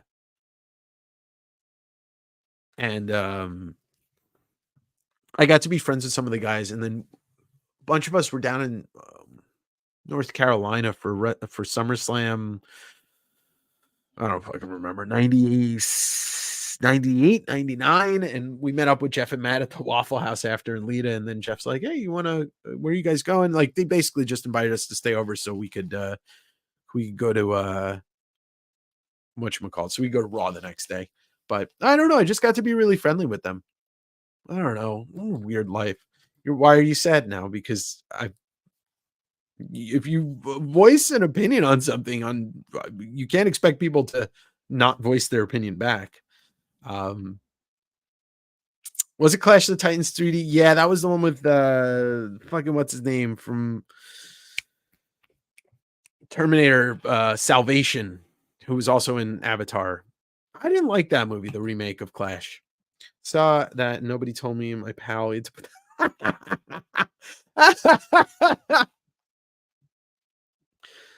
Oh man. Some people don't like them. I like them. It just adds to the experience in my eyes. I know people that get motion sickness from 3D movies, and I don't. But I guess I don't know. I mean, is it a gimmick? It can be used as a storytelling device. Look, Gravity was such an excellent movie. And that was the one with Sandra Bullock and George Clooney, and the 3D just added to it. Like, it helped the plot, because you were more immersed in it, and you were feeling the being stranded in space, like Sandy was. Sandy in space. But that's like that's the old school mentality. I mean, look, plot aside, did you not see Avatar at all? Because like the whole fucking movie was just like sitting in the jungle with the Navi and I can't watch 3D if I take my glasses off. Yeah, I put them on over my glasses. They're not the most comfortable, but after a while, you're just going to get lost in with the screen. I don't know. Maybe it's me. Maybe I just can shut off the rest of my brain and go see a movie without really being bothered. Well, no, it's people are talking in the movie. Actually, I think people that talk in the movie theater should be whipped, like with a fucking like cat of nine tails, like fucking whipped. You talk in the theater, whip, punch, whip, whatever, violence on you. Because it's the one place that I want to go where I don't have to fucking listen to another person open their mouth and say anything except the people on the screen. You know, it's just like at home when you're watching TV. If you're watching with your significant other, your brother, your sister, and they start talking, you just tell them to shut the fuck up. And that's it. That's it. But in the movie theater, if you tell somebody to shut the fuck up, they're, well, I'm going to kick your ass. Shut up. Sit down. Go home. Anyway, I'm going to have it. Yeah. All right, Tyler. You know what, Tyler? Give me one sec. I think things are about to get a little heated in here. Mm-hmm. Welcome open debates here. Come on, you stupid shit. Goddamn. All right, Tyler. Whenever. I saw the first Avengers movie in 3D. It was like I told you. Yeah, well, because that was converted. See, I only go see movies that were shot in 3D. Watching them in 3D, hence Avatar and Gravity, and that's really it. Yes, Gravity is intense and awesome, and agreed. CGI was not bad. Was technically the best CGI that exists. SPR. I don't know what SPR is. Single person reducted. If you kick someone's chair, burn in hell. There's that too. Definitely teamed. Here comes the shower footage. Uh-oh. Oh no. T2, there were scenes in 3D in T2. I don't know if he shot them. But you know, there were scenes. Tyler, no, I'm just saying you don't have to. It's just there if you want it. It's there if you want it. But yeah, the aliens were because they are weird looking, but I don't think that CGI is considered bad. You want to talk about bad CGI? Let me think. I'm trying to think what watch like early 90s movies that aren't Terminator 2. Like I love Mortal Kombat. That first movie, I absolutely love that first movie. But like when you look at that CGI, man, that shit's bad. But it's bad good. You know, it's good bad. You don't get mad at it. You're just like, that's bad. People are calling out certain like there's some Marvel movies that they said are bad CGI, but I can't like think of. See, it's a thing. Like I'm not paying attention to like the bad things. I just try and pay attention to the things that please my brain. The movie with The Rock. What movie? What movie are we talking about? Lawnmower Man had some of the first CGI, and that shit is fucking rough. Yeah, really rough. The movie with The Rock. What movie are we talking about, Lamar? There's a lot of movies with The Rock. So I don't know. Oh, Black Adam. Yeah, Black Adam had some bad CGI. It had some good CGI, but had some bad CGI. Oh, you want to talk about fucking bad CGI? Whew. Yeah, Spawn. Yeah. Prime 90s CGI, especially at the end. Yeah. Oh, Scorpion King. Yeah, that was early 2000s. That had some bad CGI. Yeah, I mean, like, bad CGI could be overlooked if there's good story or good acting. But if it's an all CGI movie and it's bad, then yeah, you really can't overlook it. That's maybe what people were talking about. And I guess there were pieces towards the end that I could totally see it being bad CGI. Well, that was Ray Harryhausen, and that was a groundbreaking movie. Like, it's the same thing with Star Wars. You look at Star Wars, and it's like they were doing that. That's what, you know, it's 1970s CGI, which shouldn't look that good, or 2001 Space Odyssey shouldn't look that good, but it did. You know, there are certain movies like you just, you know, I think how much Scorpion, watch Scorpion. Yeah, I bet it is. Mummy Returns is not a bad movie, though, where they introduced the Scorpion King. Those first two Mummy movies are fantastic. Brendan Fraser is absolute treasure. Rachel Weisz is an absolute treasure. And yeah, Scorpion King was not a good movie. It just wasn't. I wanted it to be, but Early Rock, you got The Rundown is a fantastic movie. Standing Tall is a great movie. There was a couple others. Oh God. All right, here we go. We are about to have a first appearance on the channel here to debate James Cameron, possibly also to debate Jaws. We got hi Tyler. Hello, Dave. You didn't think I'd send you a link, did you? I really didn't think you would. Yeah, well, you know, you talk enough shit about the movies I love. We're gonna have to have a conversation here. I figured it was only a matter of time. Yeah, it was. Do I sound all right? Yeah, you sound fine. Okay. I can hear your cat, and I can Jingling around. Yeah. All right. We need Manu as the ref. Manu doesn't know the movie. He doesn't know the movies that we're going to talk about. All right. What's your beef with James Cameron, especially Terminator 2? So I think he does put out some good movies. I'll give him that. And his effects and his CGI are usually phenomenal. But I think he's just a pompous asshole. He is. He's very full of himself, and I don't like that. And for Avatar, my gripe with it is that it's just a complete ripoff of a combination of Dancing with Wolves and Pocahontas. Yeah, it's definitely the story of. I mean, the whole thing is with Avatar. It's a very simple story because everything else about that movie is completely beyond our skill level. Like how he shot that movie, the technical. I mean, that's the thing about Cameron, though, is that like he is a technical genius. And I mean, Steve Jobs is a piece of shit, but doesn't mean he's not Steve Jobs. Yeah. He's also and he does go like above and beyond for his effects, and that I can respect. Yeah. Yeah. I mean, look, Terminator was a completely unique story when that came out. And then Terminator 2, I know you were like not existing on this planet when it. I think my parents were what, 10?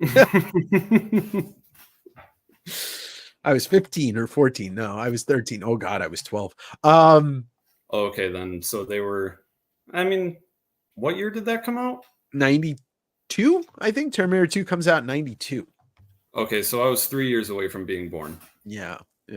Did you know that James Cameron almost made a Spider-Man movie? Yeah, and I think he's actually really salty about that. I know he is. I think he is, but I think he's doing well for himself. 91. Wow, so. Terminator 2 came out in 91. See, I had to sneak into that movie because they wouldn't sell me a ticket. I would have liked to see his spin on Spider-Man, though.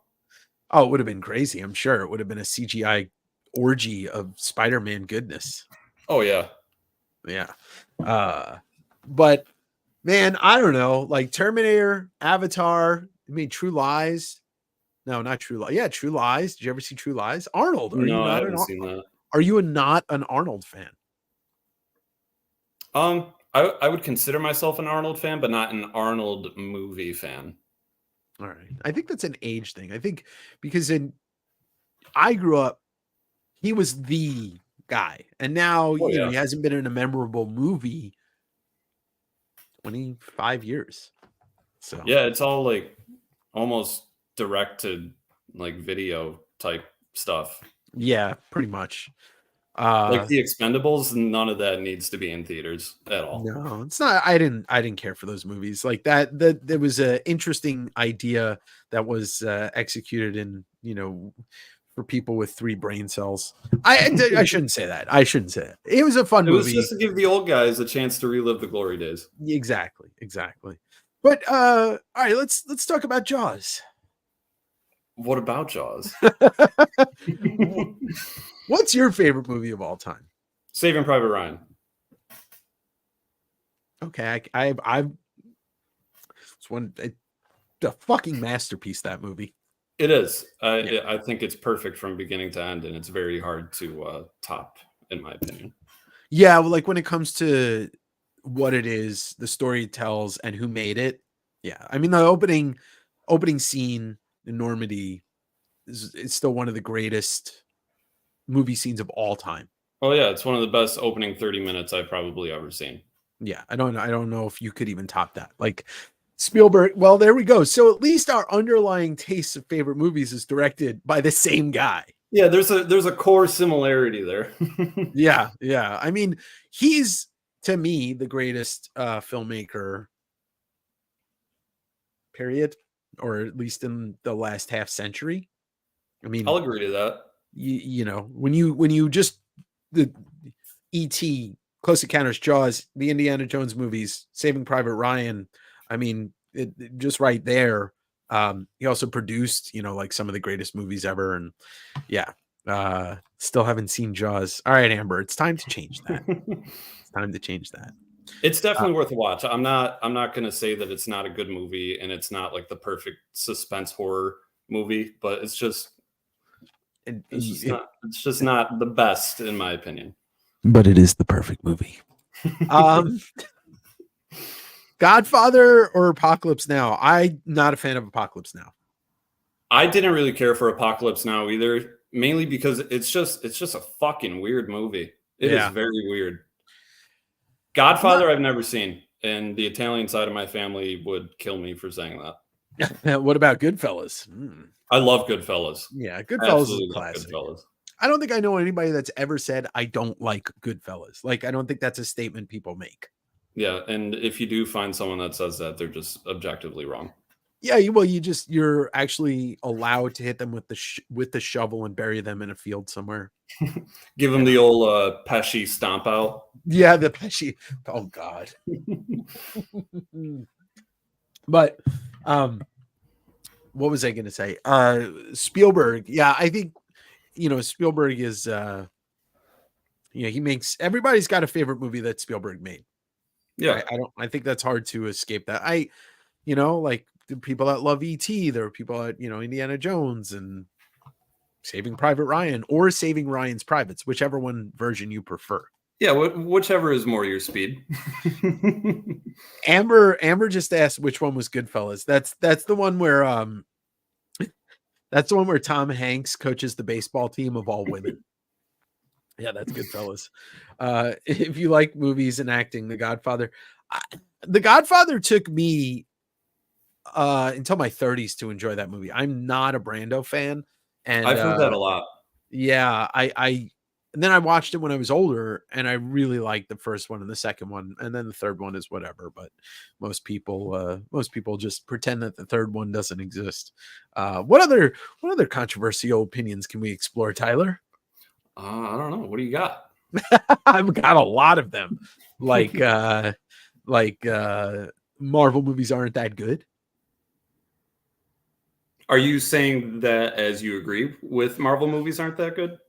I mean, okay, let's just break down the MCU. Okay, the best MCU movie in the first the Infinity Saga is Infinity War. It's better than Endgame. I liked Endgame better than Infinity War. Endgame was just like, it was a time heist movie. Yeah, Infinity War felt like a comic book movie. Yeah, but I'm basing it off of how I felt when I left the movie theater for each one. Sure. And Infinity War was a lot more jarring. Yeah, it was emotional. It had an emotional core to it. Yeah. Yeah. Endgame definitely had the emotional core. What's your favorite MCU movie? Ooh. I have two. It's hard for me to pick. Yeah, that is a tough pick. Oh my God, and there's so many. Yeah, mine are either Winter Soldier or Civil War. Yeah, Winter Soldier seems to be the one that everybody's agreeing on. Yeah, Winter Soldier was pretty top notch. Yeah, and Endgame. I loved Endgame. It was an absolute masterpiece in my opinion. Yeah, and the send-offs for everybody besides Tony were just great. But yeah, I mean, they were great. It's just that doesn't make a movie. Yeah, it's like the end chapter of a book is cool, but that doesn't make the book great. It was a lot of fan service. Oh yeah, it was all fan service. I mean, the last 45 minutes of that movie was extreme fan service. The picking up of the Mjolnir by Cap and all the women coming together and this happening and this happening. It was almost too fan servicey. And then the classic Avengers Assemble. Yeah. Whereas like Infinity War was just like Rob said, the momentum Infinity War had was unreal. It was just barreling until the end like that. Oh yeah. That to me was the example of a comic book. It's like it's just going, it's going, it's going, it's going, and then like boom. And then Thanos is sitting there like, well, I did it. That movie had me on the edge of my seat the entire time. Yeah.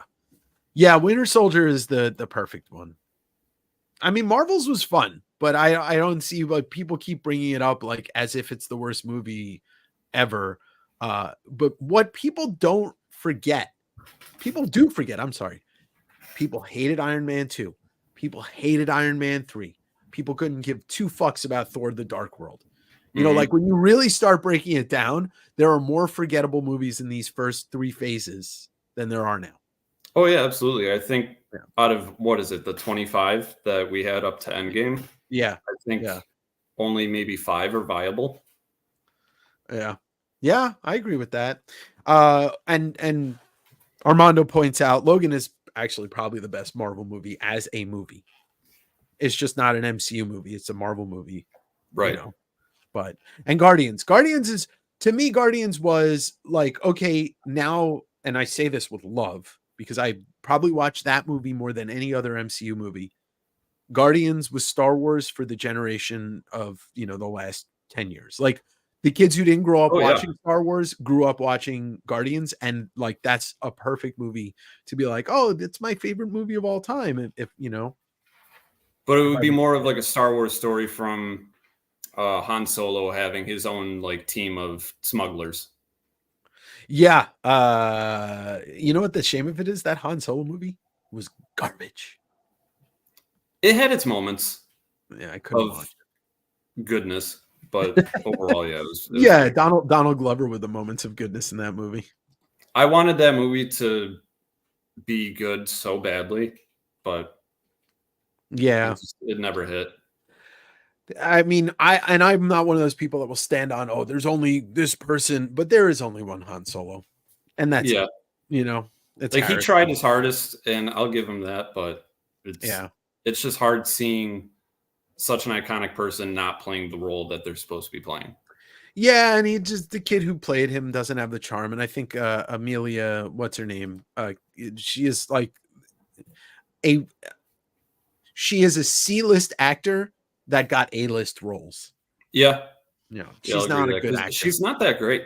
No. And she keeps getting shoehorned into movies like she is, and it doesn't work out. Like Secret Wars, I didn't care for her in that. No. I mean, Secret Invasion. Yeah. No, I didn't like that show. I didn't like her in that. Ben Mendelsohn was the only good part of that show, and his death was like, oh, he's dead. Okay, bye. Yeah, it was just completely meaningless. I could not stand that show for a lot of reasons. Yeah. And then Rhodey being a Skrull. Yeah, that completely diminishes Endgame. Yeah, it was kind of stupid. The whole thing was stupid. Lamar, I like to put the Batman movies in its own category. Like there are comic book movies, and then there's Batman movies, and then we can rank the Batman movies. But I never try to pit Batman movies versus anything else because, and I some may disagree with me, but I think Batman's the greatest literary character in the last 100 years, maybe post Sherlock Holmes. Yeah, you got to put Batman in his own genre. Yeah. Ooh, Geek Easy did point out one that I forgot. Blade. Blade 1 and Blade 2.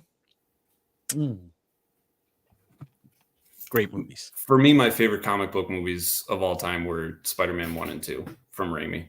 Yeah, I 2 is, I think, is like, if you were to boil it down to like the way that the journey is in that movie, or the script, or the acts, like that is the archetype for what a superhero movie should be.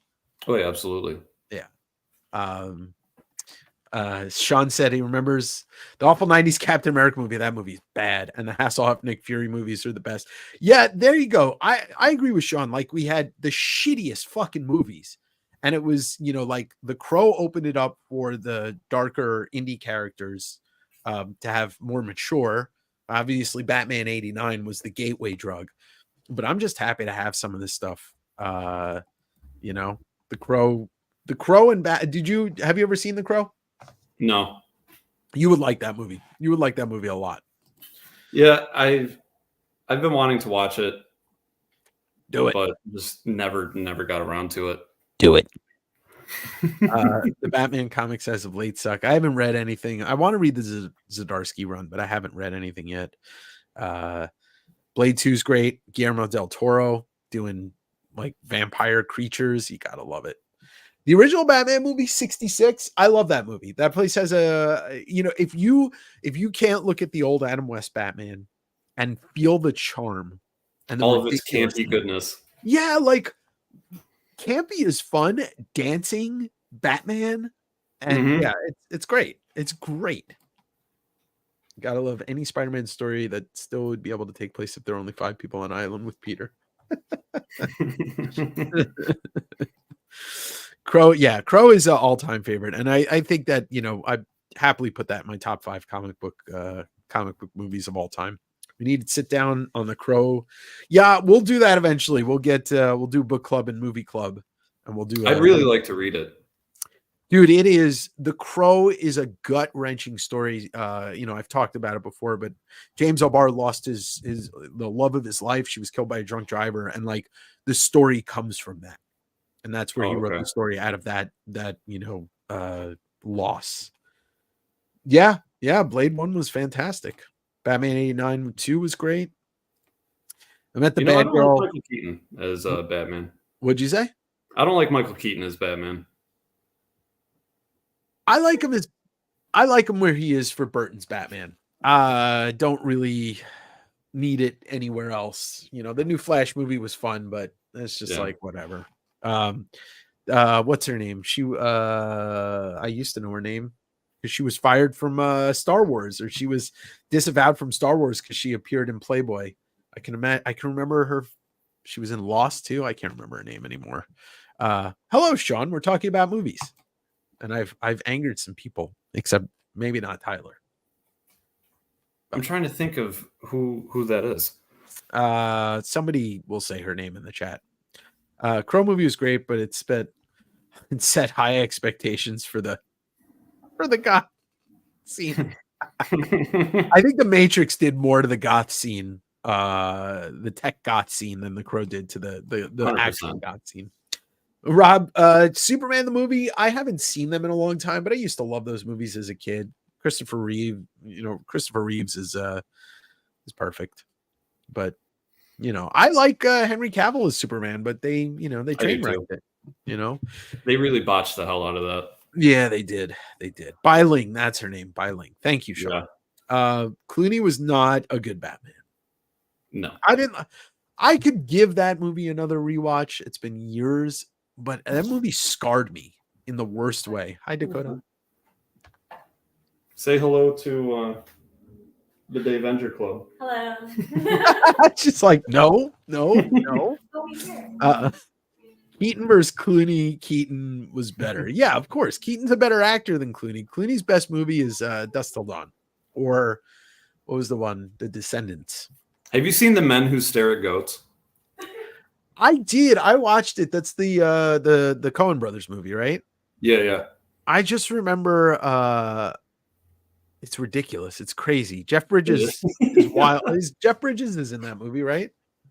There's a whole slew of people in there. Kevin Spacey's in it. Ewan McGregor is in it. Yeah, that's right. Yeah, it's a lot of people. It's one of those Coen Brothers movies that kind of flies under the radar. Yeah. It's overshadowed by No Country for Old Men.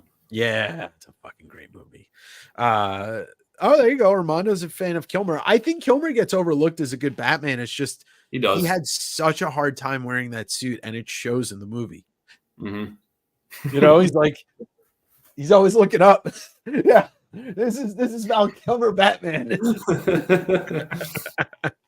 So, and Kilmer was a fantastic actor, and he's now his struggles. He's fucking got his jaw missing and all that. Yeah, he had some serious health problems. He had throat cancer. But if you get a chance, watch the documentary. The one it's not as sad as you would think, but it's a really good documentary. Pisses me off that in all Batman movies, he's never really focused on that he's the world's greatest detective. Maybe a little. I think the new Batman movie does really does try to edge that way. with him being more of a detective than a crime fighter. That's what I enjoyed the most out of the Batman. Yeah, it'll be this, and I'm sure somebody in the chat is gonna say, "You bat." Shut up. It is the first Batman movie we have gotten with Batman narrating the movie. Yeah, that was nice too. Yeah, that's a big part. Like, could you imagine reading a Batman book and him not having an inner monologue about what's going on? It wouldn't feel like Batman. Right. So to have that in the movie, I really, really dug that. Including in the heist movie. Oh, Ocean's 11. Yeah, I forgot about Ocean's 11, Ocean's 12. Yeah, see, Sean was going to say something. He was going to call him Emo Batman or Sparkle Vampire Batman. And then, yeah, it's funny how everyone. Robert Pattinson's a great actor, and I think people let Twilight diminish his actual talents more than they should. Oh, yeah. Did you ever see Good Time? Which one's that? That's the one with him and the Safdie brothers directed with Robert Pattinson. And he plays this just watch it. It's better not to tell you what that movie's about, and you just watch it. It's fucking wild. Okay, I'll have to watch that one. I saw one where he was like kind of like a junkie, and there was like some dude in a hospital. It might have been his brother chained to like the hospital bed. That's Good Time. It is? Okay, so I saw half that movie. The movie's wild. And the whole time I was like, what the fuck? Exactly. and the director, writers, the Safdie brothers are the ones who did Uncut Gems, and I think Uncut Gems is one of my favorite movies in the last 10, 15 years. See, I don't like Adam Sandler. Yeah, that's different Adam Sandler in that movie, though. That is a very different Adam Sandler. It's not the Adam Sandler from Happy Gilmore or any other movie. Okay, I might enjoy it then. Yeah, did you ever see not Anger Management, Punch Drunk Love? No, but I have seen Anger Management. Okay, Punch Drunk Love. Watch that because it's the second Paul Thomas Anderson movie after Boogie Nights. No, third. And it's like the first time. It's kind of like when Jim Carrey did Truman Show or Man in the Moon. It's the first time that we ever got to see Sandler do anything that was outside of the comedy genre. Okay. So, the Batman did a lot of basic detective stuff, but Batman entered and left way too many doors for my liking. Fair enough. Fair enough. Maybe we'll get him going through the windows and the skylights in the next movie. He was responding to that. The new one does. Carrey is underrated in Batman Forever. Carrey's great. And the fact that he pissed off Tommy Lee Jones so much makes it even better. I fucking love Jim Carrey. Yeah. He's a treasure. Sorry, Sean. Okay. Lamar was underrated. No, he wasn't. Well, it's a matter of opinion. I mean, he was Jim Carrey, so yeah. I think Pattinson is the third best Batman. Okay. I don't disagree with that because I'd put him in probably around that position. Nolan, Batfleck, and Pattinson. I mean, that's the thing. Like, Bale was great. The voice makes it even better, especially if you watch the audition tape where he does the voice, and then you watch all the other auditions where everybody's like, "I'm Batman," and he just comes in, he's like, "I'm Batman." And I always argue with people that don't like the voice. I'm like, it makes sense for him to do a voice that disguises who he is. Of course. Plus, what's more terrifying in these two scenarios? You're doing a crime, Mm-hmm. and somebody comes up behind you and grabs you and says, "I'm Batman." Or somebody comes up and says, "What's I shit my scarier?" pants on the spot. Exactly. Because Nolan's Batman is supposed to be set in kind of like a real, real earth, real place. Yeah.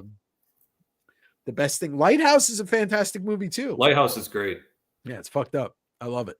I love fucked up movies. I like the Affleck's fighting style. Yeah, I mean, I think the problem with Affleck's Batman is that you could tell by like movie 2 that he was in that he did not want to be there anymore. And then by the end, he was just like, and then he comes back for The Flash. And I'm like, wait, I thought you hated this.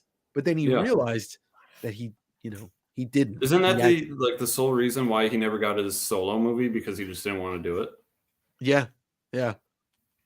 He couldn't get a script, and he wanted to direct and write. He was supposed to write and direct a solo movie, and I guess he just didn't want to do it. It's too much. Good night, Rob. Always a pleasure. If Batfleck had better scripts, I mean, the problem is they didn't know what they were doing. And it's like the Force Awakens into Last Jedi, which really rolls into the Rise of Skywalker, is all like what I meant to say before is Disney with Star Wars hired everybody and tried to make a meal without a recipe. Mm-hmm. And Zack Snyder went into DC and there wasn't enough people being like, maybe we should just kind of keep this concise, and just went all over the fucking place. Too many Chiefs. Yeah. I mean, that's why some of these movies will never work. And movies like Logan work because it was just one guy's vision, with Mark Miller's, kind of blueprint laid out. Which kitty is this? You only have one. This one's Magnus. Magnus. Named after. He doesn't have an origin to the name. I just wanted him to have a very regal sounding name. Hello, I'm Magnus the cat. Meow. My other one's over here too. Hold on. Uh-oh. We're going to get cats. Yeah, I mean, there's so many problems with the Snyderverse. And I have this argument with Sean all the time. Aw, kitty. That's a This lion. one's Freya. Freya. Okay. It's not a cat, that's a lion. The Snyderverse the Snyderverse had a lot of interesting stuff, like visually. I don't know, there's something about the slow motion is that's my biggest gripe with the Wonder Woman first movie is like that movie's 2 hours and 10 minutes. Cut out the slow motion. That movie is a nice, lean, like hour and 40-minute action flick. I really enjoyed the first Wonder Woman movie. It was good. She's great. Like, I don't know what I'm trying to find like the central problem for these Snyder movies because, like, okay, Gal Gadot as Wonder Woman, perfect casting. Affleck, we're already singing the praises of him. Henry Cavill's a perfect Superman. I don't give a fuck about Cyborg as a character, so it doesn't really matter. Either. Momoa is serving the purpose of being Aqua Bro, and I get it, but somebody needs to tell him like he can act, so he should act instead of being going in acting like a Chad. Yeah. And then who else is look, fucking Ezra Miller is a problematic human being and a very mentally disturbed human being. Oh yeah. But as the like young kid comic relief Flash, I was okay with it.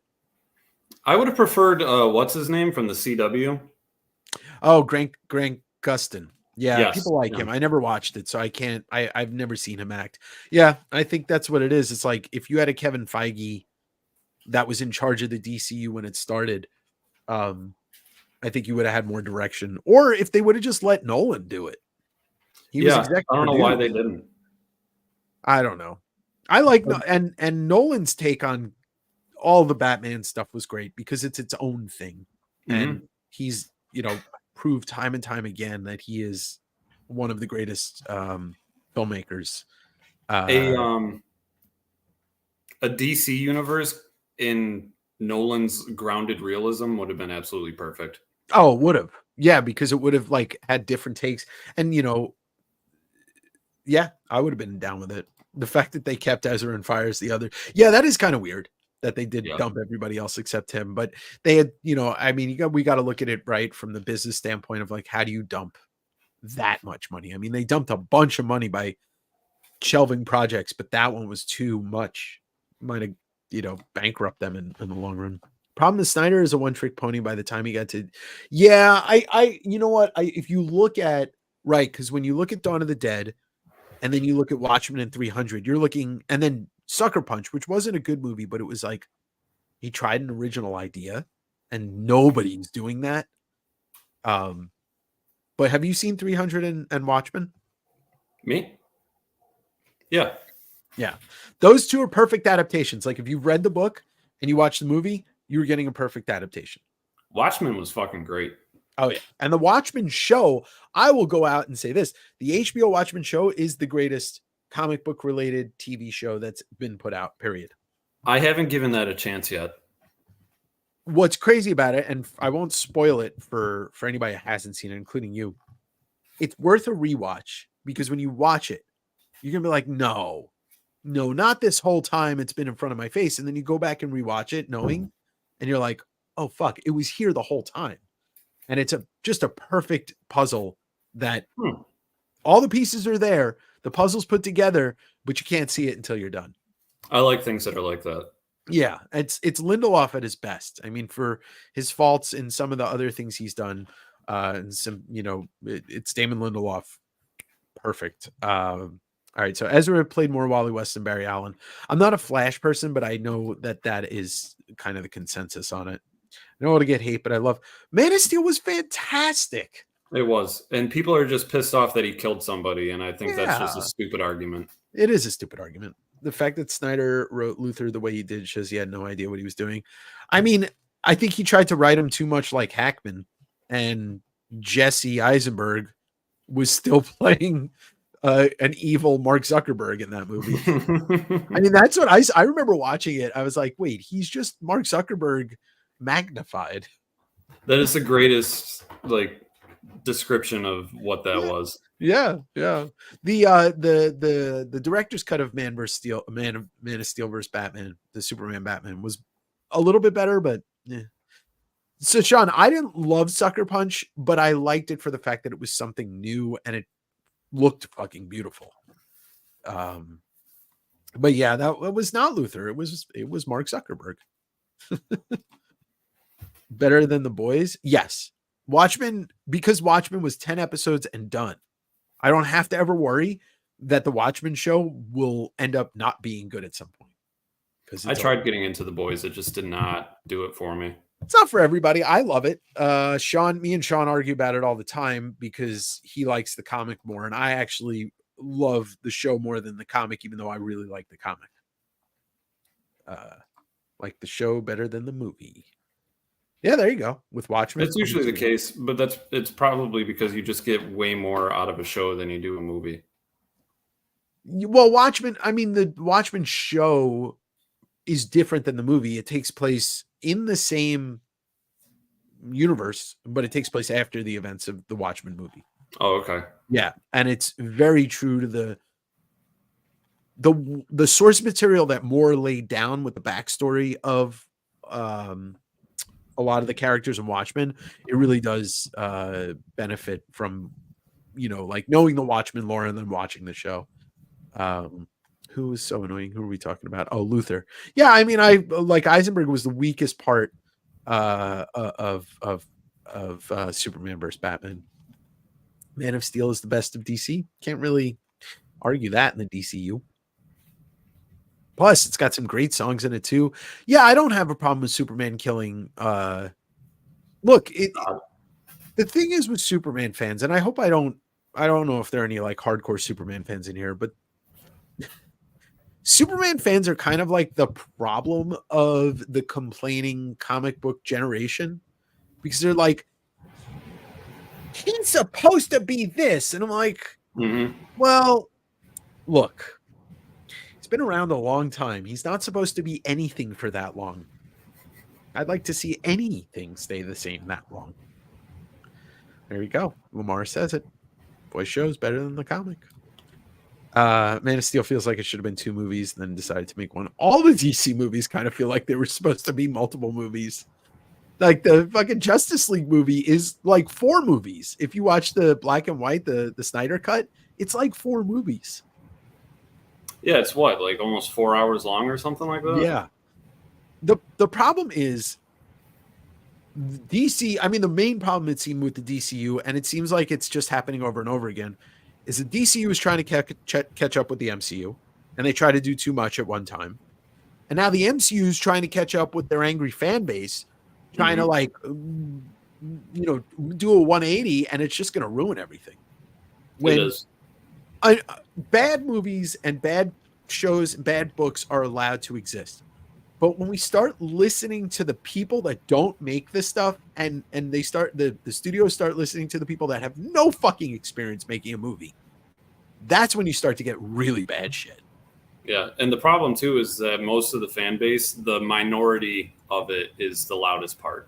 Yeah. And they're the ones spewing the worst shit.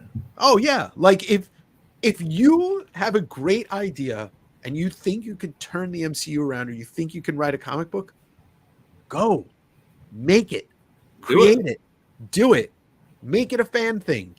You know, I don't know what else to say. Like, bad things will get made. That doesn't mean that they're going to stay bad forever. Hmm. You know, he was playing Riddler and not Luther. Yeah, yeah, I don't disagree. I think that the consensus on Zuckerberg Luther is that he wasn't that good. But the Watchmen show is really a sequel to the comic. It references things that didn't happen in the movie. Yeah, no, that's what I meant. They were being faithful to Moore's kind of, you know, like the groundwork that he laid in the lore, some of the exterior stuff that he was in the script that wasn't, you know, in the book or whatever. Snyder Cut was definitely better, 100%. Yeah, Not ashamed to say I watched it like 4 times. that's a lot of time. Yeah. Well, it's like there are times where I'm like working on books, you know, I'm like bagging and boarding and stuff, and I need to put something on in the background that I've seen, but like don't have to watch every frame of. And it's, Yeah, you know, sometimes it's that movie. I'll do that too for things, but I always find myself just paying attention to it more than I should. Yeah, it happens sometimes. It happens. The torments Superman had when he killed Zod was perfectly addressed. How can people be? Lamar, I'm with you on that. I'm with you on that. Like, he did not want to do it, but he had to. You know, Exactly. Like, what else did you expect him to do? yeah. I don't know. I disagree with this statement. Every Marvel movie since Endgame has not been good. I disagree with that too. I thought Doctor Strange was a fantastic movie, and it was a nice departure from this. See, that's my problem. The Russo brothers had a voice at first, but can you tell me anybody that directed any movies from the MCU besides Iron Man movie and, you know, Endgame? Like, I know Kenneth Branagh directed Thor. Louis Leterrier directed Hulk. This is the film nerd in me. I know that what's his name? Peyton Reed directed. Like, these, they have no voices. And then the Doctor Strange movie was a Sam Raimi movie. And it was phenomenal. Yeah. So what else comes post Endgame? Guardians of the Galaxy 3. Guardians of the Galaxy 3 was fantastic. I love that movie. Trying to think what else came after. The new Ant-Man movie was whatever. There had some, I didn't watch it. Had like 20 minutes of good stuff in it, and that's about it. It had some humor. The Marvels I really enjoyed for all 94 minutes of it. And I still need to go see that. Yeah, it was enjoyable. Like, I don't see how you could watch that movie and be like, I did not like this, you know? Well, there's a reason. You and I know it. Yeah, but we don't need to bring that up if No. you know, if nobody else is going to keep bringing it up.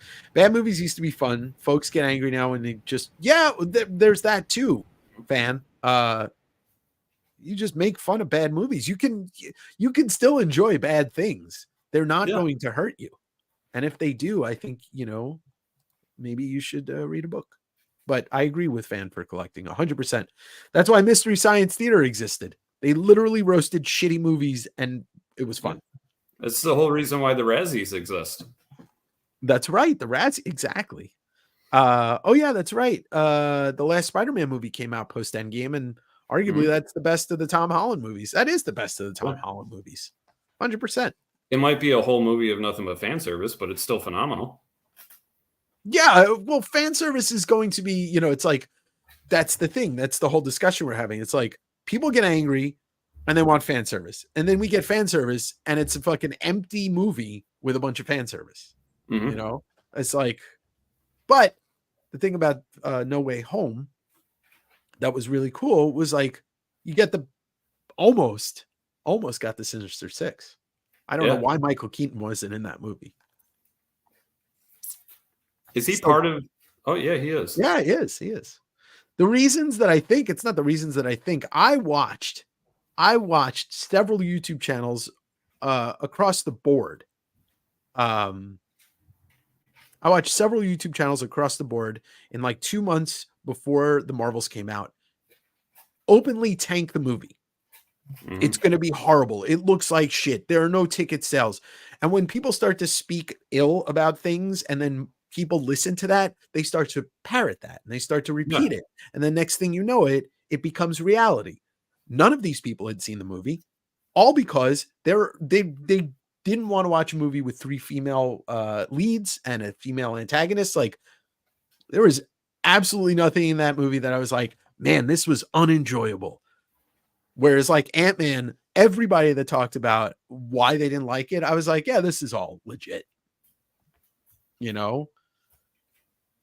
So, you know, that's why. And I don't address that stuff because like people that talk like that, it's unintelligent. That's all. All right. Lamar's asking you. Oh, yeah, I never answered that. Yeah. Or, you know, tell what are your, you know, couple favorites that you rewatch. I mean, that to me, that's the sign of a movie that you love. You rewatch it a lot. I really like the first Captain America movie. It's a fun But that's mainly for nostalgia reasons, but I Mhm. still think it's a really good movie. The one movie that I will agree that like is very polarizing, and I don't think it's a great Marvel movie, but I still think it's a beautiful movie visually, is The Eternals. But I can see why people didn't like it. Yeah. You know, Eternals was awesome to look at. Oh, it definitely was. Yeah. And people are like, oh, they didn't address the big head in the ocean. I'm sure they will. Yeah. You know? All in due time. Oh, exactly. And I don't know. So, okay. First Iron Man movie comes out, what, 2000?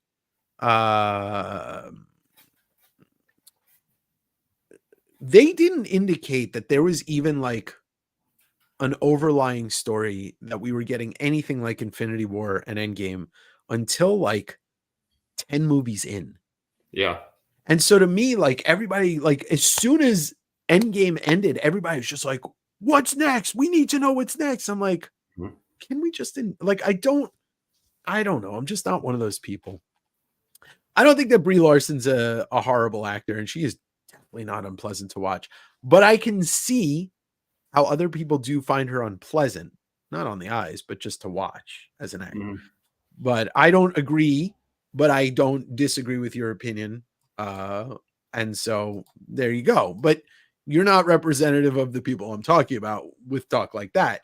You're basically just saying you don't like Brie Larson, which is okay. Yeah, we all have actors and actresses that we do and don't like. Yeah. I don't think that I ever need to watch Jason Momoa doing Jason Momoa ever again. I need him to actually act. Like he is his best role. Did you see the last Fast and the Furious movie? No. Oh my God. He basically I checked out on those a long time ago. You got to watch the new one because Jason Momoa basically was like, okay, you guys are doing a Fast and the Furious movie. I'm just going to do my own thing.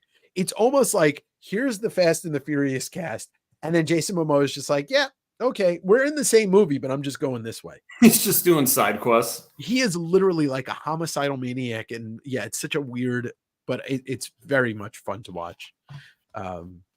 Geek Easy loved the first Wonder Woman, hated the second.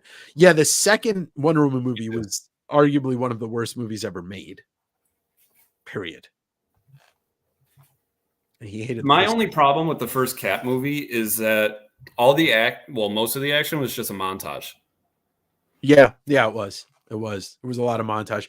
You know what, that movie, like I would love to see that movie rebooted and done more in the style of like would be cool to see them do that in a 1940 style, like maybe even fucking black and white. Yeah, would be interesting. Like we've never had any like old timey Cap type of movie made. But Chris Evans' Cap was perfect. Yeah, you don't get better than that. What? You don't get better than that at all.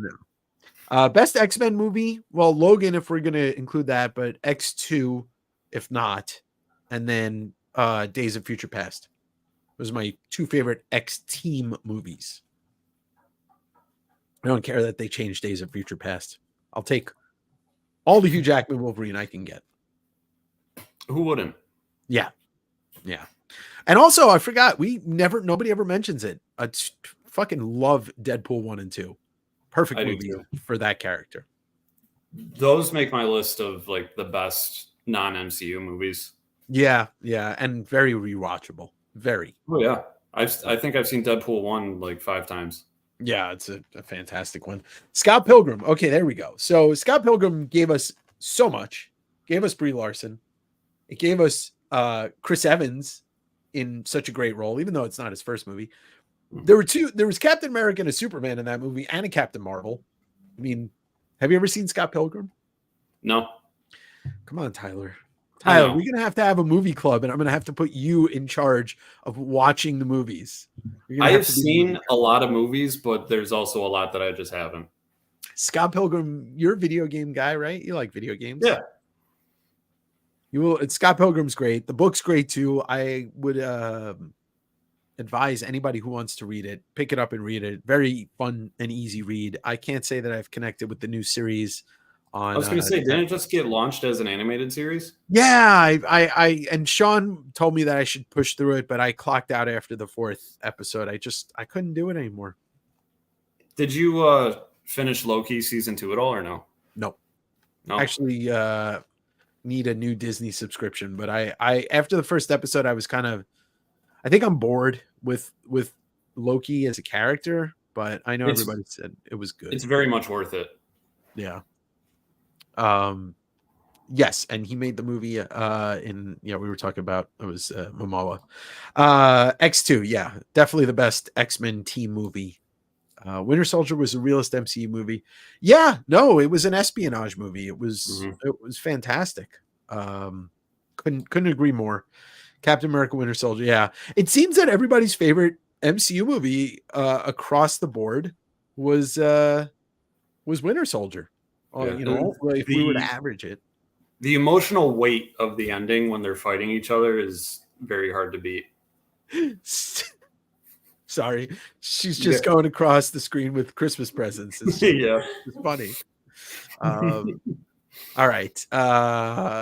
What's up? Hey, what's up, Donnie boy? We are having a great night. We're talking. What's your favorite X-Men movie? I want to hear what everybody else's favorite X-Men movie is, since Derek asked it, but he didn't even tell us what it is. Armando said I kind of hated and liked Scott Pilgrim. I'll give it another try because I do have so much love for the source material. I just was not into the animated for some reason. All right, so Geek Easy said, if it had been Batman who slept with Catwoman when she was in another woman's body, do you think we'd still be hearing about that? But it's okay for Wonder Woman. Wait, what are we talking about? Yeah, what? I have no context for this question. So I something in the chat here. No, I think it's maybe something in current comics. If Batman had slept with Catwoman when she was in another woman's body. Yeah, I don't know. I don't know what this is about. Is he talking about Mystique? The new Mystique storyline? I don't know. We'll let him clarify because I don't know. All right, Donnie Boy said Days of Future Past. That's my second favorite X-Men movie. And Amber said, fuck the X-Men movies. That's very strong. Yeah, it is very strong. But Amber, she has some strong opinions.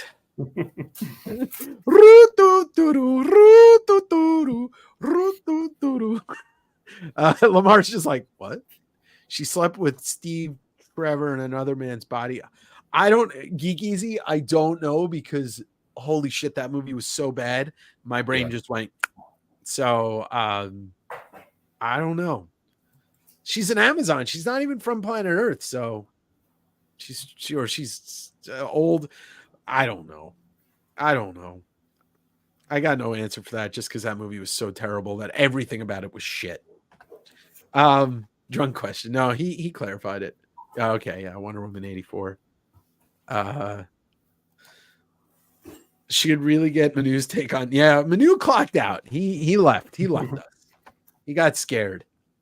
Isn't he a non-MCU watcher? Yeah, he's not. He doesn't care about comic book movies. I mean, and that's why my favorite comic. Oh well, I forgot about another one. Holy shit, that cracks the top 7 easy. Joker.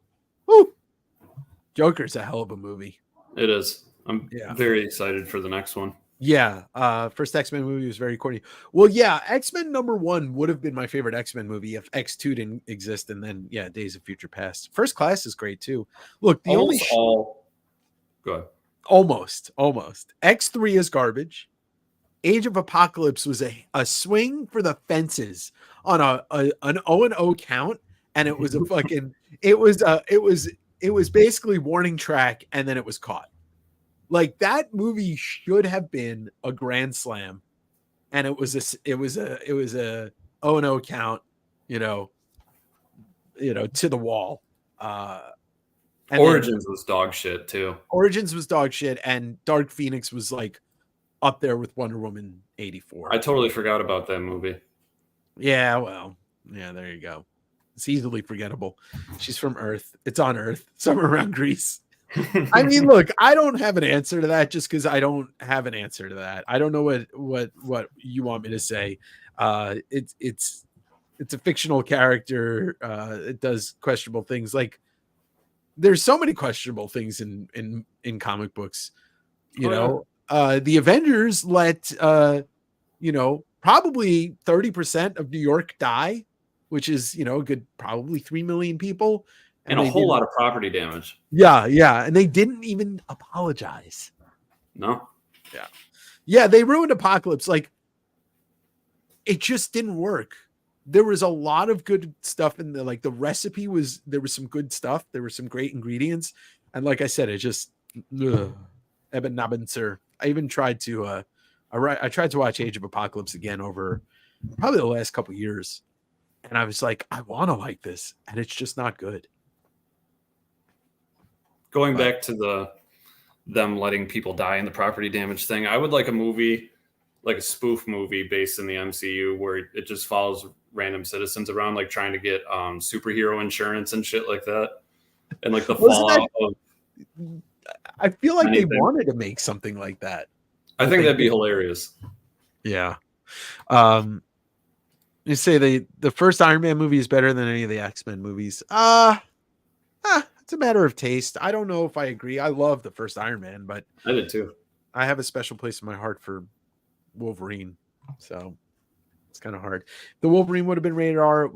Yes. The director's cut of that is definitely a decent watch, but yeah, it needed something, and I don't know if the R rating would have done it, or just a better script, or both. Is that the one where he's in Japan? Yeah. Okay. Yeah, there's a lot of cool stuff in that movie. And every time I rewatch it, I'm like, yeah, I kind of dig this, that. But overall, it's just a little bit of a mess. I mean, a lot of these movies are a mess. Mm-hmm. So I could go into a rant about how bad those X-Men See, this is the thing. Like, everybody's got their opinions. All right, Geek Easy. Enjoy your night. And thanks for the conversation.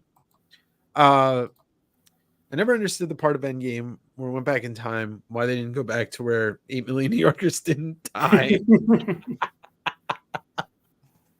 They were going to do a damage control show, and I think that's what is a little bit of the premise. I mean, that's the thing. Like, there are going to be good comic book movies, there are going to be mediocre comic book movies, there are going to be bad ones, but it's just like comics. I don't know what the solution is, but what I do hear is a lot of people complaining about stuff that, like, they're complaining, but then they don't try and go read or watch the things that are good. Mm-hmm. I don't know, Tyler. I don't know what we do. What do we do? We give something away? Let's give something away. Yeah, let's give something away.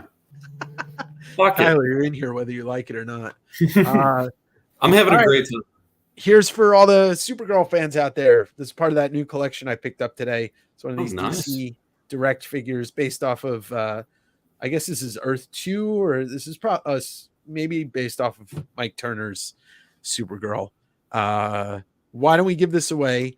Hashtag super. Hashtag super. And I will ship this to somebody. Please enter. I want to give it away as a thank you. Or it's free shit, people. Yeah, it's free shit. It's free shit. Because hashtag super. And I will give this away to one lucky person or unlucky person. Maybe you don't like Supergirl. She's probably due for. They had what's her name? Melissa Benoist played her on the TV shows. I never watched them, but I didn't either. Yeah, I don't know much about Supergirl. I wasn't really huge in the whole like CW universe that they were doing, like Arrow and all that.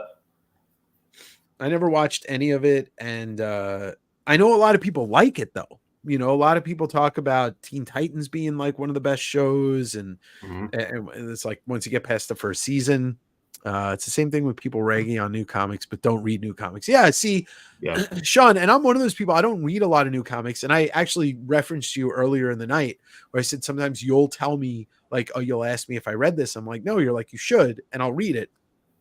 But I don't complain about new comics because, you know, well, the thing I'll complain about is the variant covers. You know, if they didn't treat comics like a way to exploit people and they treated it like a literary medium, if the big two that is, we'd have a lot better comics right now. I think the whole variant thing is really destroying the love for comics. Yeah, I think it really does hurt it. It does, and it just it's an exploitation device. These companies see the rant I went on about listening to fans should be countered by you should be listening to comic book people that are buying comics that own comic book stores about like what you should be like reprinting and what you shouldn't be doing and what you should be publishing in the paper you should be using. You know, They know more than anybody.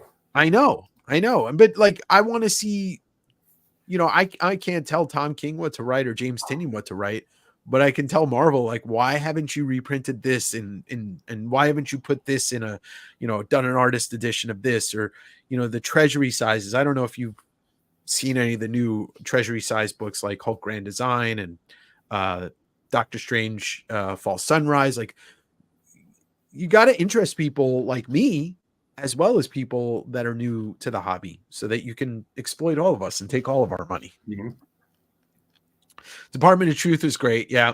That is a great series. But, you know, Image is the one, they're the ones that are putting out all the good stuff these days. Mm-hmm. I said it earlier in the show that I just don't care for anything from like 2000 on from Marvel or DC, and Image is the only one that's really making interesting stuff. Yeah. Image and Boom. You know, Something is Killing the Children's a fantastic book. I think that's Boom. That's not Todd. His name is Tyler Mattis, and yes, he is on the screen. Helen Slater will be forever. Yeah. Okay. That was like 40 years ago.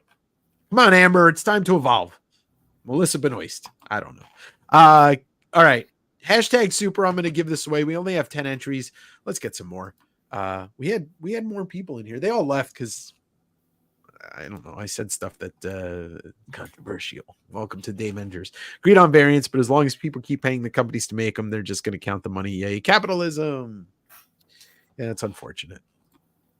Too many titles with Marvel. Just with X-Men, there's like 20 titles. Yeah. It does feel like the 90s a little, Sean. It really does from the perspective of just, you know, they're bringing back foil covers.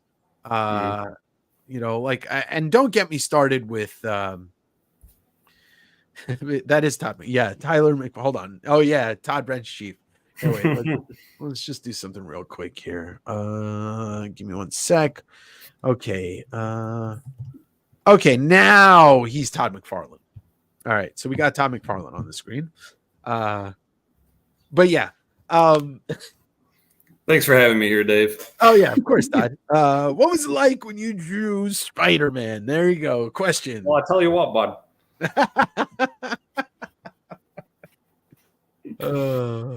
Yeah, and the foil stuff that is being pumped out by, you know, your Comic Tom bullshit and all that stuff, like it's exploitation. And I would love to. My goal is to just get little by little, just get these people into the Davenger, you know, watching these shows so we can teach them. Show them the light. Yeah, well, here we go. Caroline, stay away from the light, Caroline. All right. I read all the. See, Sean is my comic filter. Yeah, he's my comic filter. DOT is actually the biggest offender of variants. Yeah, well, okay. So the thing with the DOT variants, they're just letting people make their own variants, and that is a problem. Like, I don't think Image, they weren't publishing more than an A and B cover for that, but like every single person who who wanted to make a fucking Department of Truth variant got to. Yeah, and too many covers with zero relevance to the book. I feel like that on and off. I hate that. Yeah, and it happens a lot these days, and it used to happen on and off a lot throughout other parts of comic history. All right, Tyler, did you enter this, by the way? Oh no, I didn't. You're allowed to. I already won. Oh, that's right. You already won. All right, fine. There we go. All right, let's do this giveaway.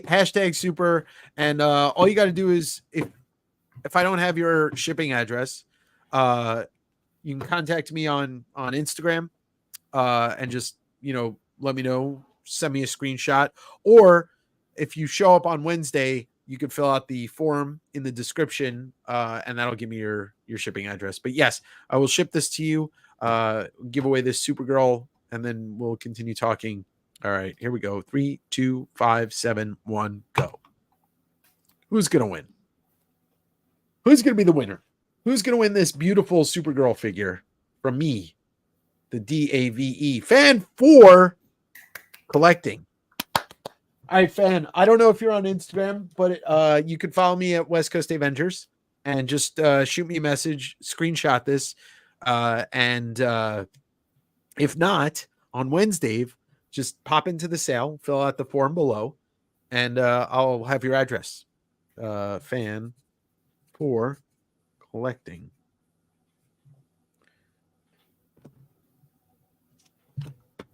All right. That was cool. Free stuff. I love giving stuff away. Congrats. The only variant comic fans need is the newsstand or Mark Jeweler or both. I picked up some books on it. Thanks. On what? On IG. Oh, okay. I was like, all right. Yeah, just let me know, connect the dots, and I'll get that shipped out to you. So you love Godzilla? I do. Yeah. It was a fantastic movie. They're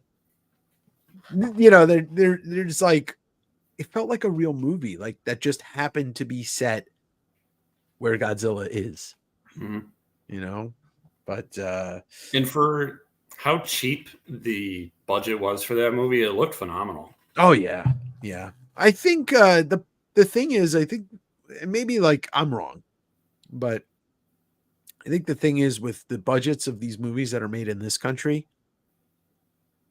most of it, if not 75% of it, is marketing. And I don't get that. I don't get that at all, because like you need to spend hundreds of millions of dollars to tell me that there's a Spider-Man movie coming out. Right. I think everybody's going to know. It's Spider-Man. People are going to talk. Yeah. I mean, that's the thing.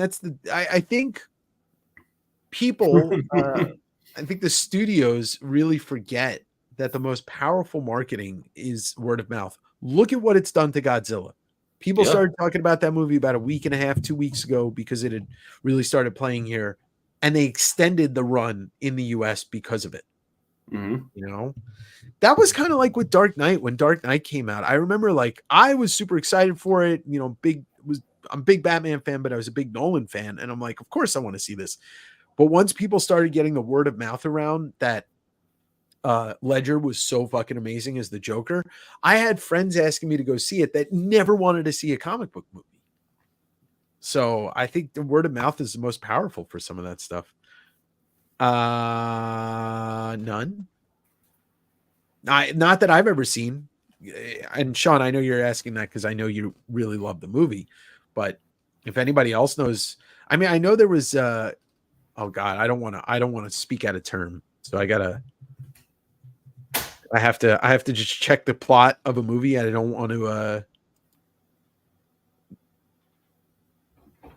Okay, yeah. So it's a pre-war. I was thinking about Memoirs of a Geisha, but that's pre-World War II.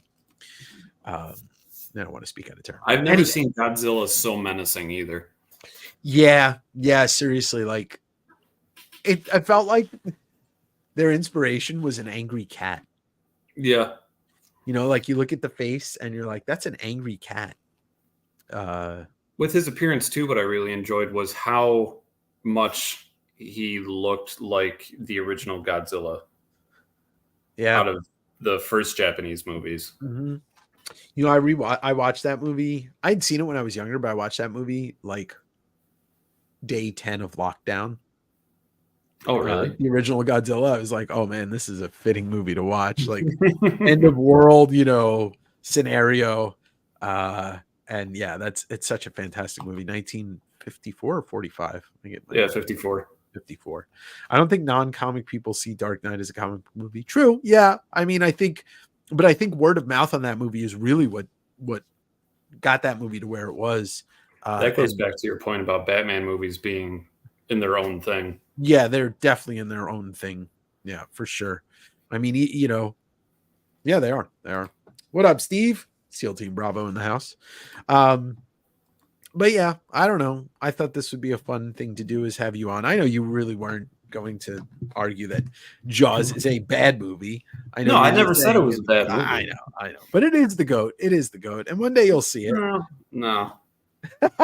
Nah, maybe you won't. But hey, look, we're talking about our two singular favorite movies being by the same director. So we've got our tastes in the same place. It's very true. Very true. Yeah. So I went through and watched like all 52 Godzilla movies during lockdown. Like the ridiculous ones, like the Godzilla versus the 72nd tier monster. Those movies used to be on TV all the time. I used to watch them. What would people expectations of the new Godzilla and King Kong movie? You just put them in two different categories: a real movie and then a popcorn flick, which is Godzilla versus Kong. Yeah, I mean, I think we can. If you can't find those two, and Armando, I'm not saying you can't, but generally, if you can't find those two spaces, then you're going to have a problem with some movies, a lot of movies. If you can't be like, I'm watching this mindless thing, and then I'm going to watch this real thing. Like I expect it to just be you turn your mind off, you smash your face with popcorn, and just have fun. Yeah. Or like you go see -1, and you're like, oh, there's a real emotional story in here, and that story was fucking beautiful. Absolutely beautiful. And historically, taking Godzilla out of it, like it's a historical piece of what a post World War II Japan was like. I'm sure in places like Tokyo and Nagasaki and Hiroshima, the places that were heavily bombed. So do you think James Gunn should find new roles for old DCU cast or cut ties with that? He already did. I think he cut ties for everybody. Yeah. I think the only person that they're maybe keeping is Margot Robbie, but they haven't even announced that yet. Nobody else could play Harley but her. No one. We'll see what Lady Gaga does to that role. Yeah, but that's a different thing. Yeah. I mean, that's the thing I love about DC, and it's an unarguable fact. The thing about DC that going in, our mental headspace already knows that these movies have different places. They're not taking place in the same place. So,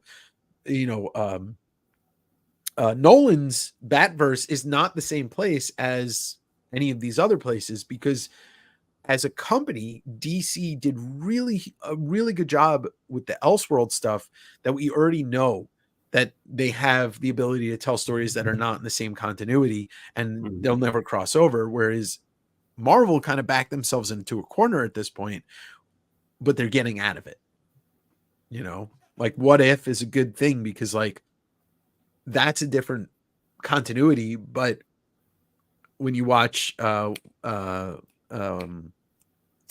Spider-Verse, they mention that universe. So like they're starting to learn a little bit. But off topic, but during the height of the pandemic, I watched Contagion. I watched that movie during the beginning of lockdown too, because I hadn't seen it in a moment.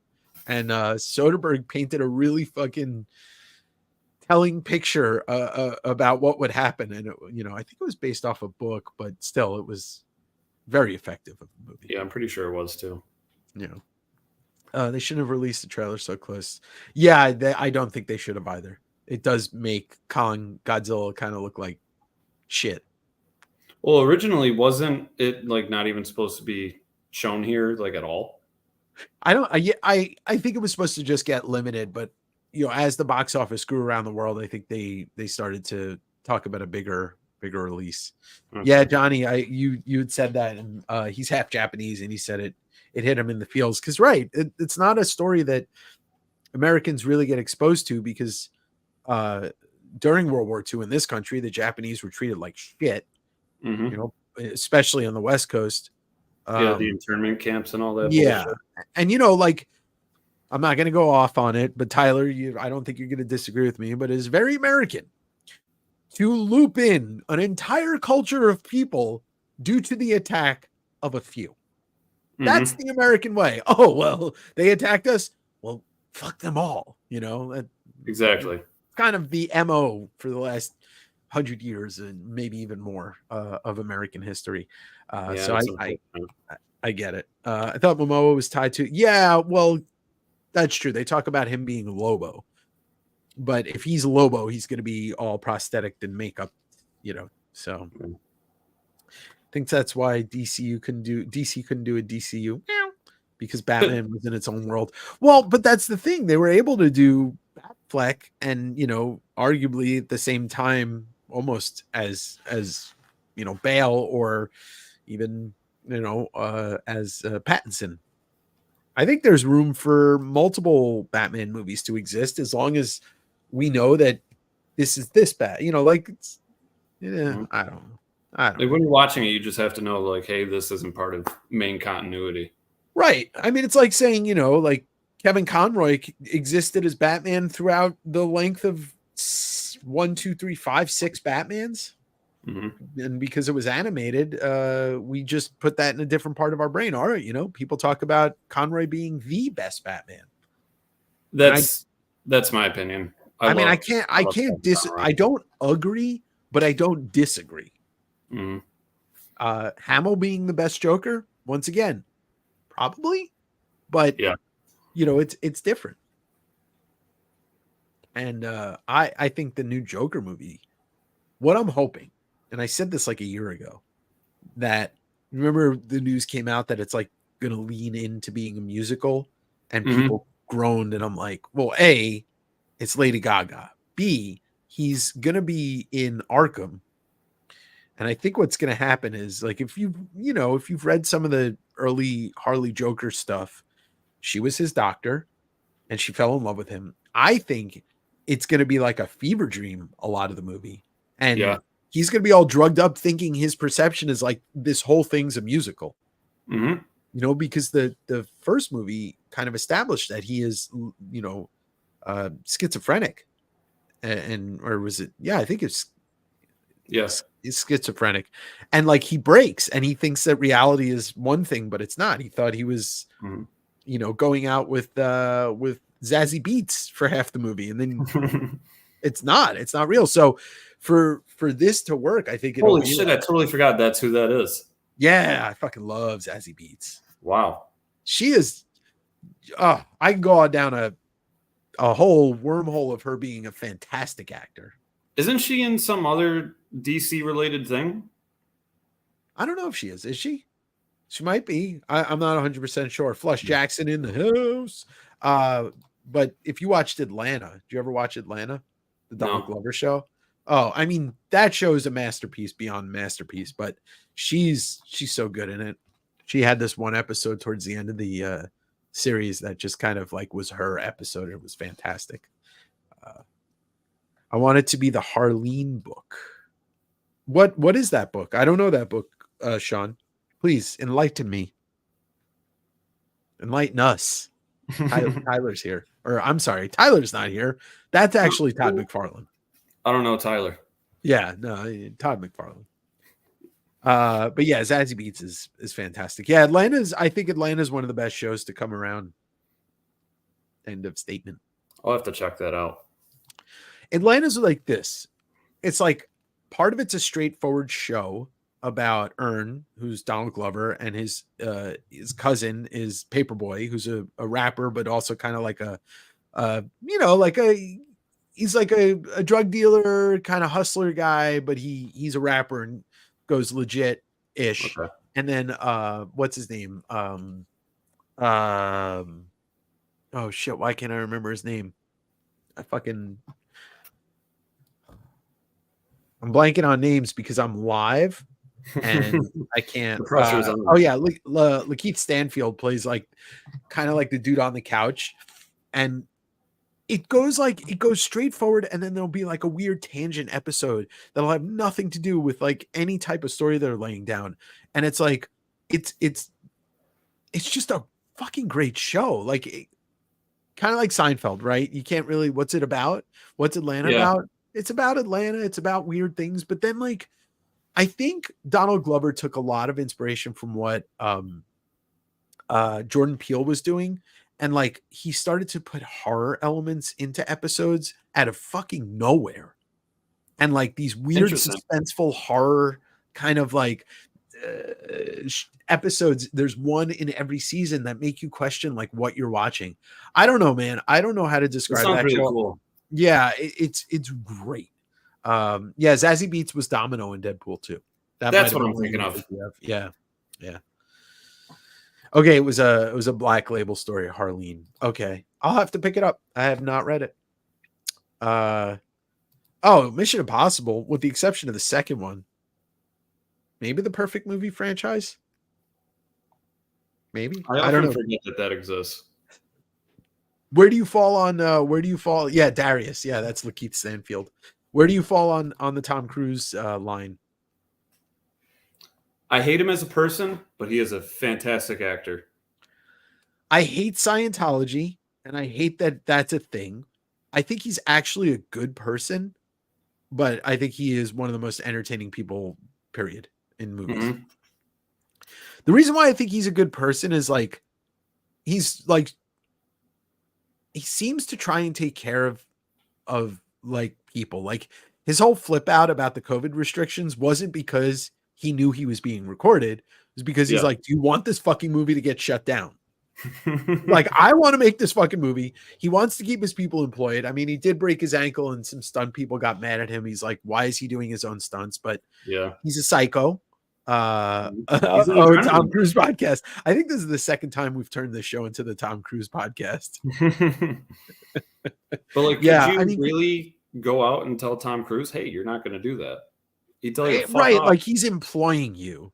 Yeah. And like, that's the thing. He also, right, he employs all these people. He brings jobs. He's like, the Scientology thing is the thing that is hard to digest. Yeah, because, that's what I have the biggest problem with. Yeah, it's such a fucking creepy thing. And I almost want to believe that he doesn't. I wish that we knew that he doesn't want to be part of it, but he's in too deep and can't get out, because that's like literally the MO of it. He's like, fuck, I got to keep going. Yeah. Mission Impossible to me is not as good as the Bourne franchise. I wish I could agree with that. The first Bourne movie's 10 out of 10. Mm-hmm. And like the second one was good. And then by the third, I was like, I can't do this anymore. And then they did that weird one with Jeremy Renner. Yeah. The Bourne Legacy, Supremacy. One of them. I don't know. Yeah. It's like, I like Matt Damon too, but yeah. I just respect Tom Cruise because he does his own stunts. Yeah, he's a fucking psychopath. Plus, like, it would be hard to name 5 bad Tom Cruise movies. Like, even his, like, I rewatched Oblivion recently, and it's like, it's good. It's really good. It's not like one of his best, but it's really good. Yeah. This is not the first time. Yeah, what's the one where he keeps like dying on repeat? What's that? Well, it was originally titled Live, Die, Repeat, but it's Edge of Tomorrow. Yeah, that's what it is. Yeah, I believe that's based off a manga. Believe it or not. That makes sense. Speaking of manga, y'all, I recorded an episode of The Avengers the other night. Looking at Junji Ito's artwork for the first time. So it'll be interesting. I'll post that in a couple weeks. Jack Ryan franchise. That's right. Jack Ryan franchise is it started with Hunt for Red October, which was Alec Baldwin. Then it moved to the 2 Harrison Ford movies, Clear and Present Danger and Patriot Games. And then it went to Affleck, and then it's now John Krasinski. I haven't watched Reacher at all. So I only saw the first movie, which was okay.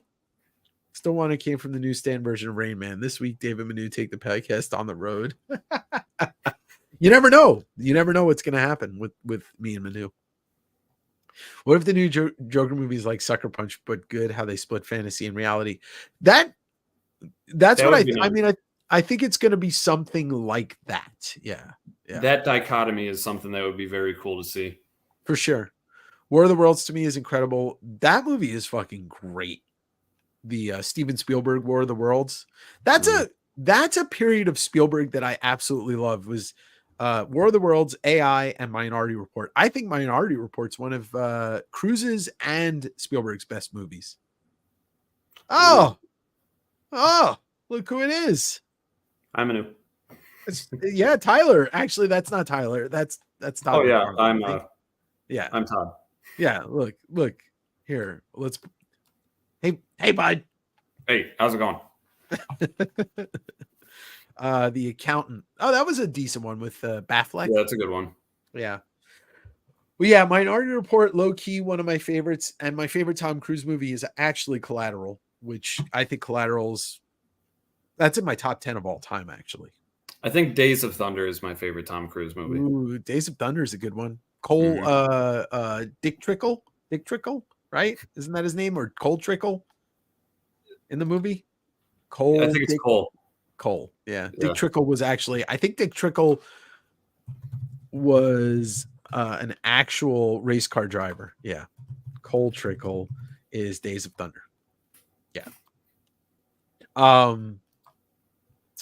Need the Todd Lisp. Yeah. Hey, bud. Todd McFarlane. Yeah, Collateral's awesome. You ever see Collateral, Tyler? No, I haven't seen that one either. Jamie Foxx and Cruise playing the villain. Okay. And Cruise plays a hitman, and Fox plays a taxi driver, and he basically like kind of takes him hostage to make him drive him around LA, killing all these people. But it's a Michael Mann movie who did Heat and Miami Vice. He created Miami Vice.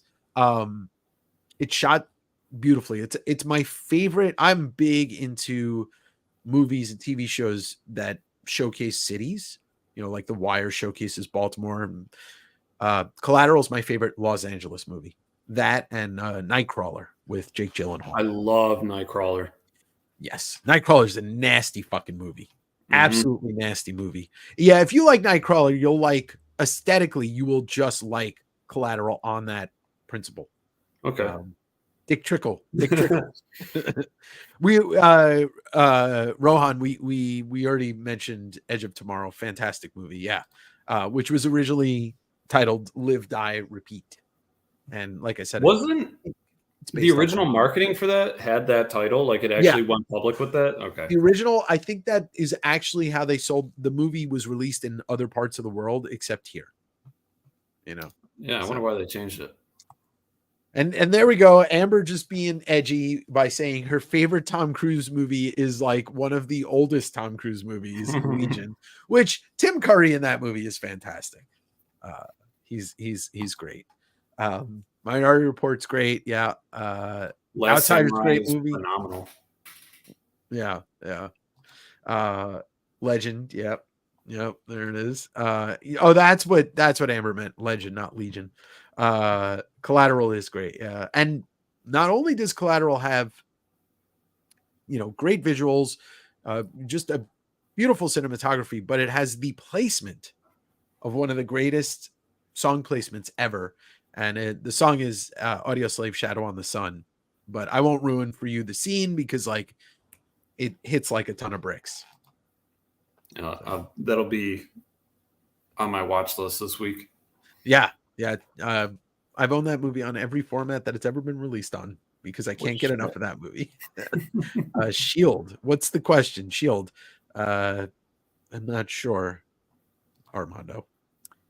I had to bring up Heat. Heat is no question top 20 movie of all time. Yeah, I don't think anybody could say they dislike Heat. You get De Niro, you get Pacino, and you get Kilmer, and the greatest heist movie of all time. Yeah. Everything Everywhere All at Once is a trip. Yes. So the Daniels, it's funny, Flush. It's funny you mentioned that. Daniels, who directed Everything Everywhere All at Once. Tyler, have you ever seen it? No, it was just recently in theaters this year, wasn't it? Yeah. Well, last year won the Academy Award for the Best Picture. Oh yeah, that is right. It did win that. The Daniels were music video directors, and they directed a couple of videos for a band called Manchester Orchestra that I love, and that's how they got on my radar. And then they released fucking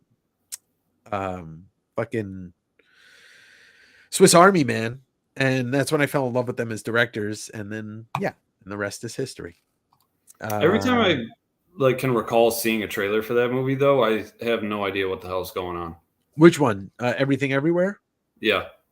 It's really tough to describe. It's better just one of those movies that you put on and let it happen. Okay. You know?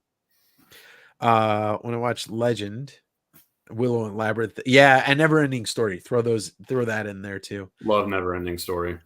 Oh, yes. Shows based around cities. Oh, I didn't watch enough Agents of S.H.I.E.L.D. S.H.I.E.L.D. That was the one with Michael Chiklis. Now I know what you're talking. I think that's what you're talking about, not Agents of S.H.I.E.L.D. I thought he meant Agents of S.H.I.E.L.D. at first, too.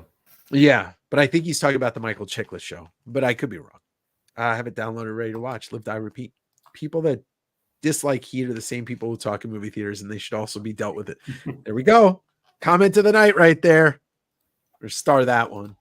They are the worst fucking people.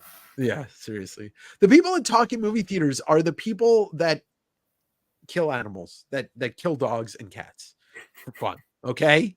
So when you talk in a movie theater, I know that you're going to kick your dog when you get home. Exactly. Yeah. One of my favorite movies is directed by a video director, Lost Boys. Classic movie. I don't know who directed that, but classic movie. So, which means he probably directed some really good music videos in the 80s and 90s too. Michael Mann he just co-wrote the book, and I want to read that. Is he making that into a movie? I know Michael Mann just released a Ferrari movie with Adam Driver. Thank you. As Enzo Ferrari. Dave, Tyler, have you ever watched Live and Die in LA? I haven't seen it in a long time. I think I saw it when I was a kid. Is that who's in that fucking movie? I don't want to speak out of turn, but is that an Isai Morales? No. Live and Die in LA. That movie came out when I was a kid. William Peterson. Willem Dafoe. LA, doesn't it? What'd you say? End of Watch, that takes place in LA, doesn't it? Yeah, that's a fucked up movie, but that's a good movie. Yeah. I think the title speaks for itself. Which movie are we talking about? The story never ended. Why is there a part 2 and a part 3? That's true. That's true. Michael and not Agents. Okay, yeah, Chickless. I never watched S.H.I.E.L.D., but I remember that show being really good. Ooh, Lost in Translation is a great movie for a city. If you want to get to know Tokyo, it feels like I'm a sucker for anything that has to do with Japan. Well, I'm going to try and go to Japan next year, so we'll see. I'm excited. I need to go back.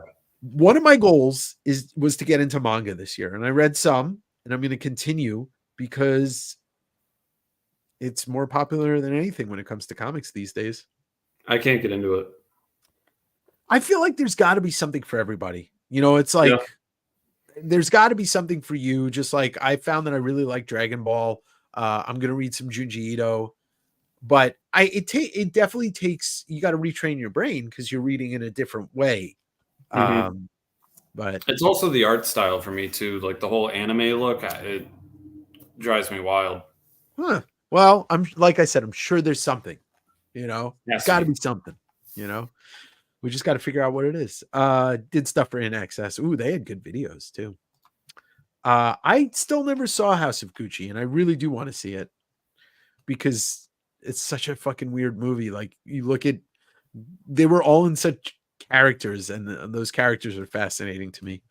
Ooh, Rescue Me. Yeah, I remember that. That was the Dennis Leary firefighter show. That was New York show. Greater Super. Oh my God. Amber, it's time for you to get off that one trick pony and listen to something else. Rescue Me wasn't Boston. Oh, it was Boston. Boston. It wasn't New York. Leary lived in New York, and they shot some of the, well, Why am I thinking that was a New York show? I don't know. All the I can't places, remember. all the things to do in Denver when you're dead don't exist anymore. Really? Oh, you know what I just rewatched? 10 Things I Hate About You, which is shot in Tacoma. The high school Was it? is, yeah, the Stadium District High School is like 2 miles from my house. No shit. Yeah, if you're ever out here, I'll take you over there and you can feel the presence of Heath Ledger. Drive is a good LA movie too. Yeah. Yeah. Oh yeah, I love Yeah. Drive. Yeah, it's a great movie. Very stylistic. Mm-hmm. Geek Easy lived in Japan for a bit over 2 years. It was awesome. Yeah, I mean, everybody talks about going to Japan or it's been there, or lived there, etc. All have very similar things to say. So I would love to visit there. Dave wants to get into anime so we could sit down with hentai. Listen, it's funny. I have friends that worked for Funimation back about 10 years ago, and they introduced me to some interesting stuff that I didn't know existed, and I was like, what the You fuck probably didn't want to know existed. yeah. It's interesting. It's interesting shit. Dragon Ball, Berserker, Gantz. Berserker is the most popular. I think it's one of the most popular manga in the world, except for One Punch Man. Yeah, Seems to be, Berserker is going absolutely insane right now. or maybe Berserk. Yeah. Oh, Bleach. Okay. I met Sam Jones. Nice guy. Rescue me. Quarterback, New York Jets. My father went. I don't know who Sam Jones is. I should know. Flash but Gordon. Oh, that's who that is. Okay. Rescue Me. Yeah, maybe it was New York. I don't know. I never watched Rescue Me. I can't. My father went to school when he was that age. Huh. That's really funny. Yeah, Stadium District High School. The Crow is a better soundtrack than Flash Gordon. Right there. Boom. Done. Snowfall. I still haven't watched Snowfall. I know what it's about, but I haven't watched it. Disappointed that Monarch Legacy of Monsters so far. Interesting, Flush. Everybody else, we mentioned it earlier, and everybody said they really enjoy Monarch. I mean, look, Monarch, I think, is building something, so I'm into it. I hope it doesn't fall out, but we all have varying opinions, and as long as they align with me, then that's okay. What? Good night, Fan for Collecting, and congratulations on winning Supergirl. And we're almost at hour 3, so I think it's almost time for me to say goodnight. But Tyler, you'll be here. So, oh God, Andrew, you really gonna put me on the spot with that? Okay, the single soundtrack, in my opinion, is the greatest soundtrack of all time. Just for those of you that don't know who are on there: Alice in Chains, Soundgarden, Cornell solo, 2 Pearl Jam songs, Smashing Pumpkins, Mudhoney, Screaming Trees, and Paul Westerberg, and not last but least, Jimi Hendrix is also on that soundtrack. That's tough to beat. That's really tough. Yeah. So, The Crow, The Cure, STP, Rollins, Rage Against the Machine, My Life with the Thrill Kill, Cult, and I'm gonna forget a few. I can't. KMFDM, maybe? No, they're on Mortal Kombat. Oh, there you go. Sean is biting back with Flash Gordon isn't even the best Queen soundtrack. So, Crow's top 3 soundtrack: Lost Boys and Queen of the Damned. Ooh, Queen of the Damned's a good one. Yeah, that's a good one. I don't remember who's on Lost Boys, so I can't be like, oh, that's bad or it's not good or whatever. I can't. But the Crow soundtrack has to be. Oh, there you go. Top. Yeah, I'm like currently forgetting every soundtrack in every movie I've ever watched. Well, they don't do soundtracks like they used to, that like the 90s, like Queen of the Damned might be the last soundtrack that really put effort into it. And that was Jonathan Davis. So did you ever see that movie? Queen of the Damned? Yeah. No. There's Aaliyah, and it was the Anne Rice book, but the gist of the soundtrack was, I forget his name, but the lead character, I guess that was Lestat. He was a singer in a band, and Jonathan Davis recorded all the vocals for that movie. He wrote all the songs. Oh, wow. but there was like, I think Korn was on Epic or Interscope. Whoever put out the Queen of the Damned soundtrack, they wouldn't release whoever Korn was on. They wouldn't let him sing on the soundtrack. They wouldn't let that be released. So that Jonathan Davis called all of his homies in to sing the songs that he wrote. And it was Chester, it was Dave Draymond, it was Wayne Static. And I want to say there was like maybe Manson did one of the songs. And then that soundtrack also had Change, House of Flies, the Deftones song on it. And that song got so fucking popular from that soundtrack, it like propelled the Deftones to an even higher kind of like notoriety. Oh shit, that's really cool having him bringing in his like buddies to do the songs. That's fucking cool. Yeah, it was a very interesting move on his part. There you go, Highlander, the best Queen soundtrack, and then Queen of the Damned. The movie sucked. The soundtrack was awesome, 100%. That's actually the tagline for the movie. This movie sucks, but the soundtrack's awesome. Yeah, I remember movie was shit. Purple Rain. I mean, look, if we're gonna go with that, I mean, Batman, all print soundtrack. Mm-hmm. You know, better than Flash Gordon. Sorry. But anyway, all right, we are past hour 3. So before we get out of here, before I even thank Tyler, Wednesday, I'm back, bitches. And it's going to be mostly a $5 round, bitches. I've got 3 short boxes of $5 books. Going to just blow out inventory and have some fun stuff. And then Friday on YouTube here, me and Manu are going to be selling cards. We're going to have a hangout. Oh, nice. We're we're going to do a card sale, PSA slabs, maybe some boxes, unopened packs. You know, it'll be fun. It'll be like just an good old time with the man, the 9. If you haven't watched the video also from this morning, it's performing pretty poorly. So, you know, watch it. Even if you don't like cards. It's still a good video. Yeah, I tried. Next week, well, look, if everything goes right with Eric Larson, that'll be the next video I drop. Don't let Bryce anywhere near that video. No, I won't. All right. There's a disc where he released his version of the songs. Oh, that is right. I don't think I had ever owned it, but I guess I knew it existed. Deftones are in Crow. I didn't know that either. I don't remember that soundtrack. We're yes, everybody's wishing a good night. We're not done yet. Everybody have a lovely night though. Will there be cards? I will be there for cards. That's what I collect. Well, the Rider, a Friday night, we will be doing cards, and it'll be advertised. You know, there'll be a thumbnail, and I'll be talking about it on Instagram. But Tyler, putting out a lot of shit. Yes, and Tyler, thank you for joining. I mean, I've been looking forward to getting you on the channel at some point, since you are Todd McFarlane, the Todd Wrench chief. You're a big part of this channel and a good human being. Where do you want people to know where they can follow you? On Instagram. That's right. Tyler. At Tyler.collector716. Yes, and if you can't find him, you can just you can find he's usually tagged in all my posts, so you can find him. But Tyler the Collector 716. There we go. No Crow movie exists after the original. Fight me. No, nobody's going to disagree with you on that one. He was just making that the soundtrack exists, the movie doesn't. Tyler, you won that, so I don't have to tell you that, and I'll get Fan for Collecting's info and send that to him. But yes, everybody, thank you for listening to a lot of opinions being shared. And once again, I'm never going to knock your opinion unless it's something that's just blatantly ignorant. That's it. Don't be ignorant, and we can have fun on this channel. Make sure I send feed pics. Oh, Jesus Christ.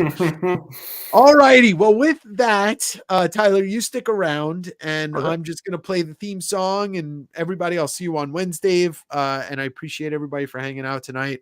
Always a pleasure for Sundave Sit Down. I'll be back with one of these pretty soon. If not next week, it'll be the following week.